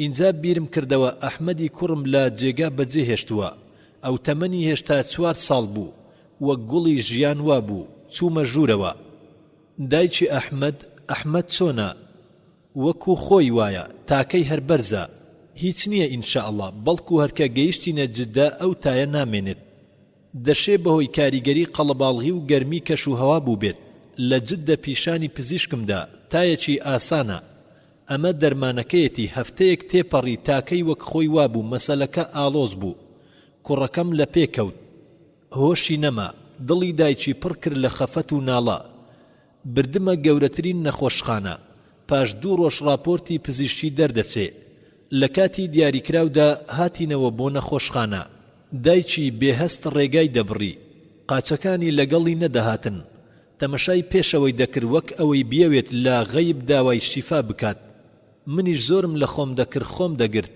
هەر زیکر و داوای لێ خۆشبوونم لە خوا دەکرد موژدە دکتۆر گیان دەرەنجام چییە وەکو خۆی وایە تاکەی هەر بەرزە خێر دەبێ ئینشاءالله ئەمەش بڕیاری ئەڵڵایە کوڕەکەت ئەحمەد شێرپەنجەی خوێنی هەیە هەموو شتەکان هەموو ڕەنگەکان لە پێشچاوم تێکەڵ بوون خانە شێرپەنجەیەکان لە جەستەی ئەم منداڵەدا بە خێرایی بڵاو دەبنەوە دەبێت چارەسەر بکرێت چارەسەریش لە ڕیاضە شوێنمان گرت خێرا چوونگەیشتینە نەخۆشخانە راپۆرتی پزیشکی دەڵێ خانە شێرپەنجەیەکان بڵاو دەبنەوە چارەسەرکردنیش درێژە دەکێشێت دەبێ ماوە هەموو خوێنی منداڵەکە بگۆڕین ڕێگای چارەسەری درێژ خایەن دەستی پێکرد گەڕاینەوە بۆ جەددە کوڕەکە باش بوو ژیانی بۆ گەڕایەوە جارێکی تر خۆری هیوا لە دەروونماندا هەڵهات هەناسەیەکمان بەبەردا هاتەوە بەڵام پاش ماوەیەک دیسان تاکەی بەرز بوویەوە مۆڵەتی درێژخایەنم لە کارەکەم وەرگرت سەفەرمان کرد راپۆرتی پزیشکی دەڵێ خانە ژێرپەنجەیەکان زیاتر لە جاران تەشەنەیان کردووە هیوای ژیان لاوازە چووینە میوان خانەیەک منداڵەکە لەسەر جێگاکە خەوت دایکە شەکەتەکەیم دانیشاند تەنها خۆم مامەوە وەک بە ئاگایەکی خەوتوو یاخود خەوتوێکی بە ئاگا دەنگێکی نەمر وریای کردمەوە بانجی کردم بۆ یەک ماڵ دەستنوێژم شوشت ماندوویەتی دوێنێ لەگەڵ ئاوی دەستنوێژەکەدا ڕۆیشت لە مزگەوت یەکێک لە خۆشەویستانم بینی هاوڕێم بوو لە جەددا بەڵام ئێستا لێرە دەژی کەوتینە گفتوگۆ باسی خۆم و خەفەتی خۆمم لەلا کرد ئەو زۆر هێ من و لەسەر خۆ بوو لە کۆتاییدا وتی ئایا قورئانت وەک شیفا تاقی کردوتەوە لێرە مامۆستایەک هەیە قورئان دەخوێنێ بەسەر خەڵکدا و دەبێتە هۆی شیفا ئاەتەکانی قورئان کاریگەریان هەیە وەستام و حەپەسام بابە ئەوە تۆ دەڵێی چی گەورەترین نەخۆشخانە دەستەوسانە بەناوبانگترین پزیشک ناتوانێت چارەسەری بکات تۆش دەڵێی مامۆستایەکی ئاینی سبحان الله باوشی ئەحمەد نازانی خوای گەورە لە سوورەتی ئەلئیسراء ئاەتی 82 چی فەرمووە کە دەفەرمێ وننزل من القرآن ما هو شفاء ورحمة للمؤمنين ولا يزيد الظالمين إلا خسارا واتئێمە لە قورئان دادەبەزێنین کە ببێتە هۆی شیفا و چارەسەر و ڕەحمەت بۆ ئیمانداران بەڵێ بەڵام ئەمە شێرپەنجەیە شێرپەنجەی خوێن سبحان الله شێرپەنجە گەورەترە یان خوددا ئایا تۆ گومانت لە وتەی خوا هەیە باوکی ئەحمەد وتی نەخێر ئەستەغفر الله لە مزگەوت هاتمە دەرەوە بیرم دەکردەوە سرم بەرز کردەوە بۆ ئاسۆ بەرەبەیانی ڕووناکم بینی نەمانی شەوی تاریکم بینی خۆشحاڵیەکم بۆ هات گەشبینیم بۆ دروست بوو لا چێشتەنگاودا ئەحمەدم گرتە باوەش و هەڵم گرت هەر دەتوت لە سەرمەرگدایە و کۆتایی ژیانیەتی دایکی سەری ماچ کرد هەر دوعای بۆ دەکردین گەیشتمە لای مامۆستاکە چیرۆکەکەم بۆ باس کرد دەستی ئەحمەدی گرت و بەدامەزراوی دەستی کردە قورئان خوێندن و دوعا سبحان الله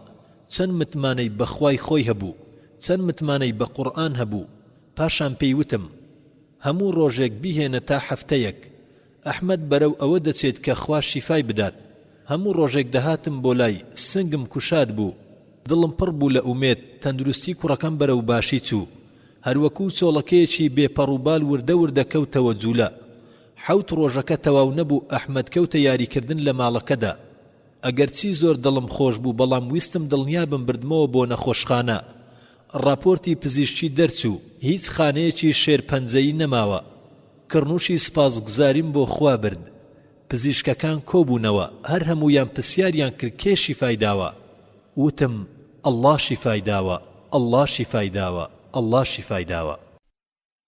خوێنەری بەڕێز ئەم تڕاکە بە کۆتا هات پرسیاری 11 لە بەرچی لە قورئاندا وی ئێمە یاخود هی هو بۆ خوددا بەکاردێت کاتێک کە باسی خوا دەکرێت یاخود کە خوا باسی خۆی دەکات لاپەڕا 82 وەڵامی یەکەم ئەمە پرسیارێکی باشە و خوێنەرانی کتێبی پیرۆز ئینجیل هەمان پرسیاریان کردووە دەربارەی ئەمە دەستەواژەی وی ئێمە لە ئینجیل و قورئاندا وشەیەکی شاهانەیە.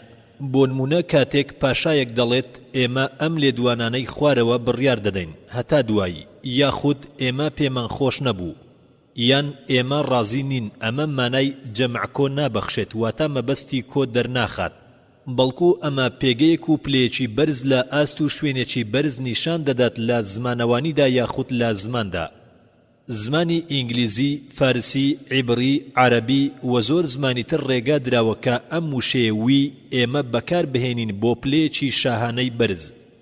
ئەمە یارمەتی دەرە بۆ ئەوەی تێبینی بکەیت لە هەمان ئەو شکۆداریەی کە کەسێک بە زمانی ئینگلیزی دەدوێت. بۆ نمونە کاتێک بە یەکێک ئەڵێی You are my friend، تۆ هاوڕێمی، لە هەمان کاتدا ئەو کەسە تەنها یەک کەسە، لەبەرچی ئارمان بەکارهێنا لە جیاتی ئیس، خۆ تەنها یەک کەسە ناوی یو، ڕاناوێکی تاکە کەواتە پێویستە لەگەڵ فەرمانێکی تاکیش بەکار بهێنرێت بۆ مەبەستی تەواوکاری بارودۆخەکە. بەڵام تا ئێستاش ئێمە دەڵێن ئار، و بە هەمان شێوە ئەمە ڕاست و دروستە کاتێک کە قسەکەر خۆی قسە ئەکات دەربارەی خۆی. بۆ نمونە دەڵێن ئای ئام، و ئەوەش بە هەمان شێوە وشەیەکی شاهانەی کۆیە بۆ مەبەستی تاک بەکاردێت، نەک کۆ لە جیاتی ئەوەی بڵێن ئای ئێس. کاتێک کە خوددا دەستەواژەی هی بەکاردەهێنێت لە قورئاندا، ئەمە بە هەمان شێوەی ئەو وەڵامەی سەرەوەیە کە پێمان وتن وشەی هی بەکارهێنراوە دەگەڕێنرێتەوە بۆ خوددا ئەڵڵا زیاتر لە ڕێزگرتن، واتە دەگەڕێنرێتەوە بۆ ئەوەی کە خوددا لە پلەیەکی شاهانەی زۆر بەرزدایە و شوێن و پلە و پایەی خوددا لەو پەڕی بەرزیدایە. ئەمە شتێکی تەواو نەگونجاوە ئەگەر ئید بەکار بهێنرێت بۆ خاوەن دەسەڵاتێکی ئەوها گەورە، و هەروەها تێگەیشتنێکی ڕێکوپێک و گونجاو لەبار ناگەێنێت سەبارەت بە هەبوونی خودداوە بۆ ناسینی خوددا، خودایەکی هەمیشە زیندوو بە بەزەیی لێخۆشبوو بە ئارام خۆشەویست هەتا دوایی. ئەوە شتێکی دروست نییە کە وشەیهی بۆ ڕەگەز بەراورد پێ بکەین لەگەڵ خوددا، ئەمە شتێکی تەواو نەگونجاوە و دژی قورئان و ئاەتەکانی قورئانە. خوددا لە هەموو شتێک و لە هەموو کەسێک گەورەتر و پلەپایی بەرزترە. و هەروە لە زمانی کوردیشدا کاتێک کە تەفسیری ئاەتەکان ئەکرێتەوە ئەوە وشەی ئێمە بەکار دەهێنرێت، بە هەمان شێوە لە زمانی عەرەبیشدا نەحن بەکار دەهێنرێت. ئەمەش وەک گەورەیەک بۆ خوای گەورە، واتە گەورەی و دەسەڵاتی خوددا نیشان دەدات، واتە بەمانای کۆ نایەت. لێرەدا واتای گەورە و هەبوونی پلەیەکی شاهانەی بەرز و بەدەسەڵاتی نیشان دەدات لە زمانەوانیدا. وەڵامی دووەم، هەندێک خەڵک ئەم پرسیارە ئەکەن و دەڵێن لەبەرچی موسڵمانان ڕانا و بەکار دەهێنن بۆ خودای گەورە کاتێک باسی خوا دەکەن، یاخود خوددا لە کتێبی قورئاندا کاتێک باسی خۆی دەکات ئەوە ڕانا و بەکار دەهێنێت وەک هی، هیم، هیس. لە کاتێکدا دەڵێن خوددا لە هیچ کەسێک و لە هیچ کام لە دروستکراوەکانی ناچێت. بۆ تێگەیشتن لە تەواوی ئەم پرسیارە و بابەتە پێویستە ڕەچاوی ئەم خاڵانەی خوارەوە بکەین. سروشتی و ڕێزمانی ڕەگەزی نێر و مێ یاخود توخمەکان. دوو جۆری ڕەگەز هەیە، یەک سروشتی حەقیقی، ئەمەش دەگەڕێتەوە بۆ سروشتی ئەو زیندەوەرە یاخود مرۆڤەکە. دووەم ڕێزمانی مەجازی، ڕەچاوی بەکارهێنان دەکات لە زمانەوانیدا. ئەم دوو جۆرە ڕەگەزە لە زۆربەی زمانەکاندا دۆزراوەتەوە و دەردەکەوێت، بەڵام زیاتر و بە تایبەتی لە زمانی عەرەبیدا دەردەکەوێت. دوو جۆر ڕەگەزی مێینە هەیە، مێینە لە ڕووی ماناوە و مێینە لە ڕووی وشەوە. المخصەص بەرجی چوار لاپەڕا 135. و بە شێوەیەکی ئاشکرا هەمان شتە بۆ ڕەگەزی نێرینە. لە زمانی عەرەبیدا سەن خۆر، مێینەوە مون، مانگ نێرینەیە. بەدڵنیایەوە ئەم شتانە ڕەگەزیان نییە، بەڵام ئەمە ئەو شتەی کە زانستی وشەوانی بۆی دروستکردوون واتە لە توێژینەوەی وشەدا. هەتا لە زمانی ئینگلیزیشدا وڵات و کەشتی ڕاناوی مێینەیان لەگەڵدا بەکاردێت، دەگەڕێنرێتەوە بۆ مێینەیی، بەڵام ئەم ڕاستیە دیاریان ناکات وەک ڕەگەزێکی مرۆڤ یاخود گیانلەبەر. زمانی عەرەبی ڕەگەزی بێلایەنیان نییە. خاڵێکی گرنگ کە پێویستە لە هەزرماندا بیپارێزین و لە بیری نەکەین ئەویش ئەوەیە لە زمانی عەرەبیدا ڕەگەزی بێلایەنیان نییە، لەبەر ئەوە هیچ شتێکیان نییە وەکو ئیت لە عەرەبیدا. هەروەک لە ئینگلیزیدا هەیە، هەموو شتێک دەگەڕێنرێتەوە سەر دوو جۆر، ئەویش یان نێرە یان ڕاناوی مێینەیە. ئەڵڵا ناتوانرێت ڕاناوی مێینەی بۆ بەکار بهێنرێت بە پێی چەند یاسایەکی زمانی عەرەبی. یەک وشەی مێینە لە زمانی عەرەبیدا لە ڕووی سروشتیەوە مێینەیە واتە وەکو ئوخت خوشک دایک هەتا دوایی. بەڵام بە شێوەیەکی ڕوون و ئاشکرا خودا لە ڕووی سروشتی خودی خۆیەوە تەبیعەتیەوە مێینە نییە. دووەم وشەکە مێینە لە زمانی عەرەبیدا ئەگەر کۆتایی پێهات بە سەیەم پیتی ئەلفابێی عەرەبی ئەویش هایە وەکو مەڕەوحە باوەشێن دەکات پانکە ئەمەش لەگەڵ وشەی ئەڵڵادا ناگونجێت و وشەی ئەڵڵا کۆتایی بەم پیتە نایەت. سێم وشەکە مێینەیە ئەگەر کۆتایی پێهات بە پیتی یێ ئەلیف مەمدودە و بە هەمان شێوە ئەمەش یەک ناگرێتەوە لەگەڵ وشەی ئەڵڵادا.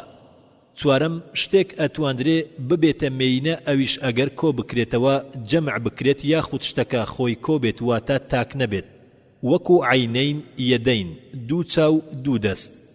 ئەمەشیان لەگەڵ وشەی ئەڵڵادا یەک ناگرێتەوە چونکە وشەی ئەڵڵا کۆ ناکرێتەوە و تەنها یەک خودا هەیە.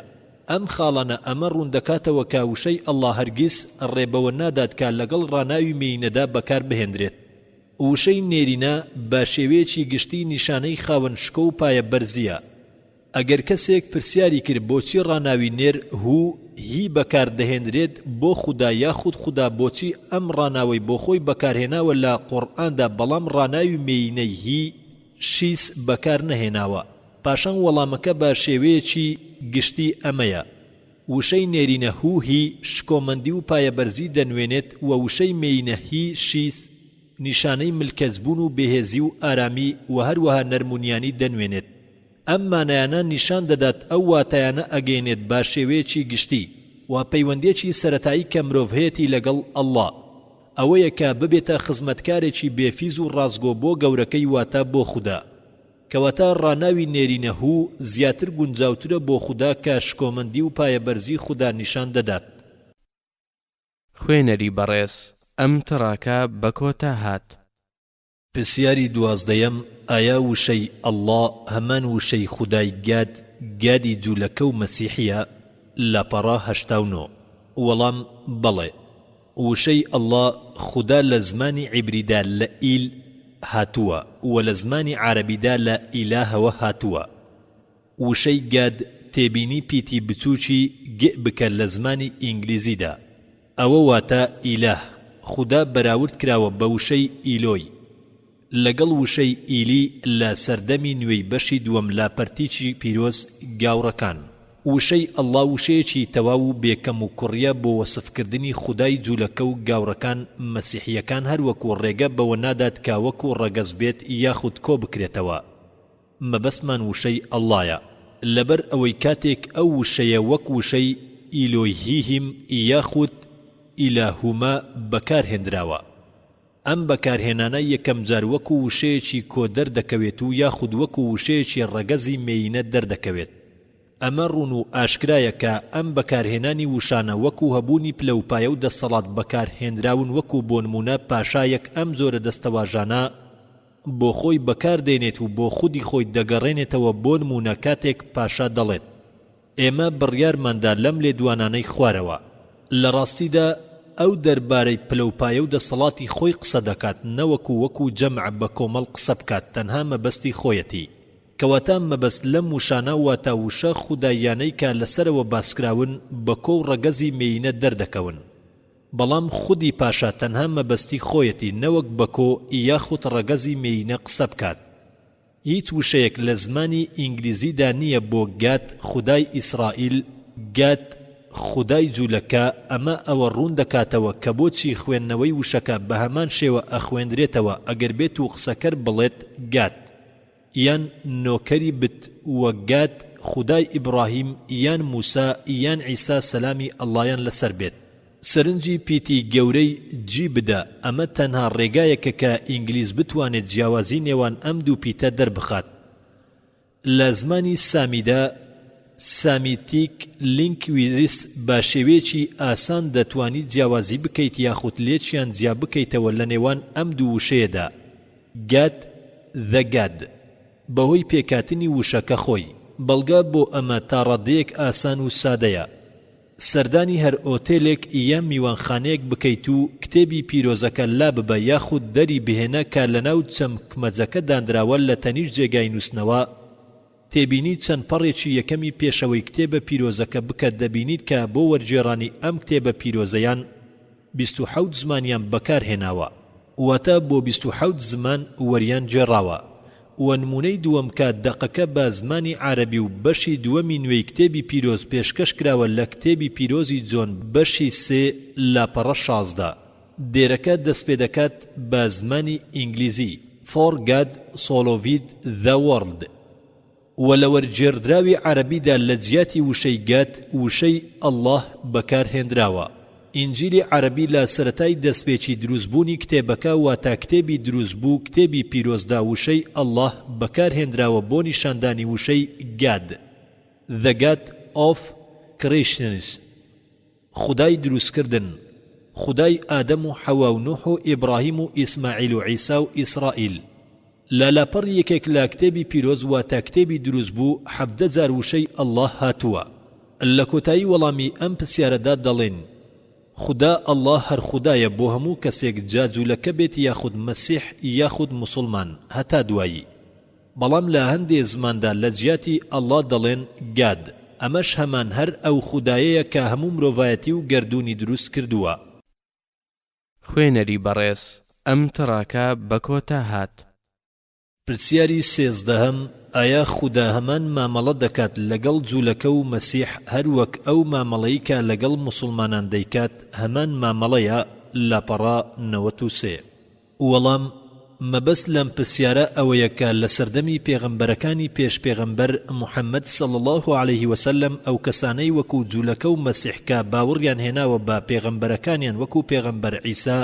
موسا ئیبراهیم هەتا دوایی جا ئەو کەسانە خوددا هەمان مامەڵە و هەمان هەڵوێستی دەبێت بەرامبەر بەوان هەر وەکو چۆن لەگەڵ موسڵمانانی ڕاستەقینە مێهرەبانە و ئەیان خاتە بەهەشتەوە ئایا لەگەڵ ئەوانیش هەروایە بەڵێ لەگەڵ ئەوانیشدا هەروایە چونکە خوددا ئەو پێغەمبەرانەی ناردووە بۆ چەند گەلێکی دیاریکراو لە کاتی خۆیدا هەزاران ساڵ پێش ئێستا جا هەندێک لەم خەڵکانە جوولەکە و مەسیح هەتا دوایی باوەڕیان هێناوە و بە هەمان شێوەی موسڵمانانی ئێستا خوددا پاداشتیان دەداتەوە لە ڕاستیدا جوولەکە و مەسیحیەکان ئەوانەی کە باوەڕیان هێناوە بە ئەڵڵا و تەنها ئەویان با خوددا داناوە و گوێڕایاڵی فەرمانەکانی خوددا بوون کە پێغەمبەری تایبەتیان بۆ نێردراوە وەکو پێغەمبەر ئیبراهیم موسا عیسا کە چەندین جار لە قورئاندا باسکراون وەک لە سوورەتی ئالی عیمران آيتي 108 بو 110 الله سبحانه وتعالى فرميتي تلك آيات الله نتلوها عليك بالحق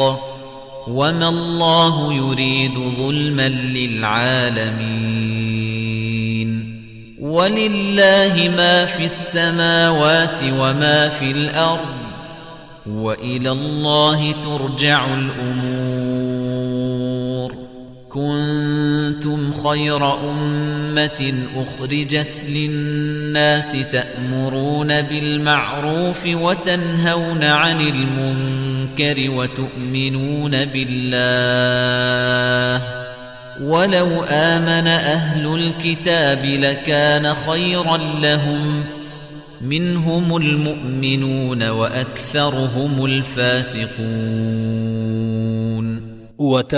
ئەوانە ئاەتەکانی خوای گەورن کە بەڕاست و دروستی بەسەرتا دەیخوێنینەوە ئەی محەممەد صلی الله عليه وسلم خوایش هیچ ستەمی ناوێت و لای پەسن نییە لە دروستکراوانی و لە هیچ خەڵکێک بکرێت هەرچی لە ئاسمانەکان و هەرچی لە زەویدا هەیە هەرخوا خاوەنیانە و گەڕانەوەی هەموو شتێک هەر بۆ لای ئەڵڵایە بەڕاستی ئێوە چاکترین ئومەتێکن کە بۆ سوودی خەڵکی هێنراونەتە مەیدانەوە چونکە فەرمان بە چاکە دەدەن و قەدەغەی خراپە دەکەن و باوەڕی دامەزراوتان بەخوا دەهێنن خۆ ئەگەر خاوەنانی کتێب باوەڕیان بهێنایە بە ئاینی ئیسلام ئەوە چاکتر بوو بۆیان هەیانە ئیماندارن بەڵام زۆربەیان گونەهکار و تاوانکارن هەر کەسێک باوەڕ بە ئەڵڵا بێنێت وەکو خوایەکی تاک و تەنهاوە باشترین هەوڵیان دابێت کە شوێن پێغەمبەرەکانیان بکەون سەلامی ئەڵڵایان لێبێت و ئەمەش بەویستی خوددایە کە دادوەری دەکات و ئەو تاکە کەسێکە کە دادوەرە لەسەر هەموو بابەتێک و مەسەلەیەک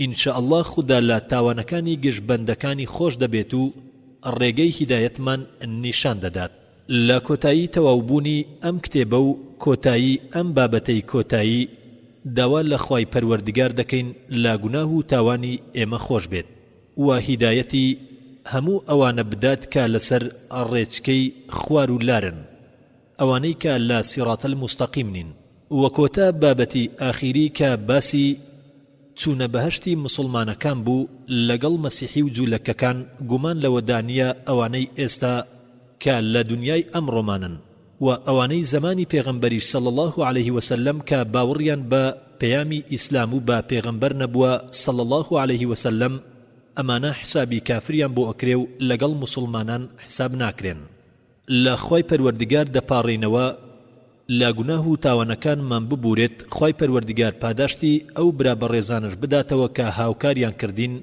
لە تۆمارکردنی ئەم کتێبە و ئەو برایانەی کە مۆنتاژی دەکەن خوای پەروەردگار سەرکەوتو و سەرفرازیان بکات لە دوعای خێرتان ئێمە و دایکی خۆشەویستی نەخۆشم و هەموو مسلمانان لەبیر مەکەن والسلام عليكم ورحمة الله وبركاته خوێنەری بەڕێز ئەم کتێبە بە کۆتا هات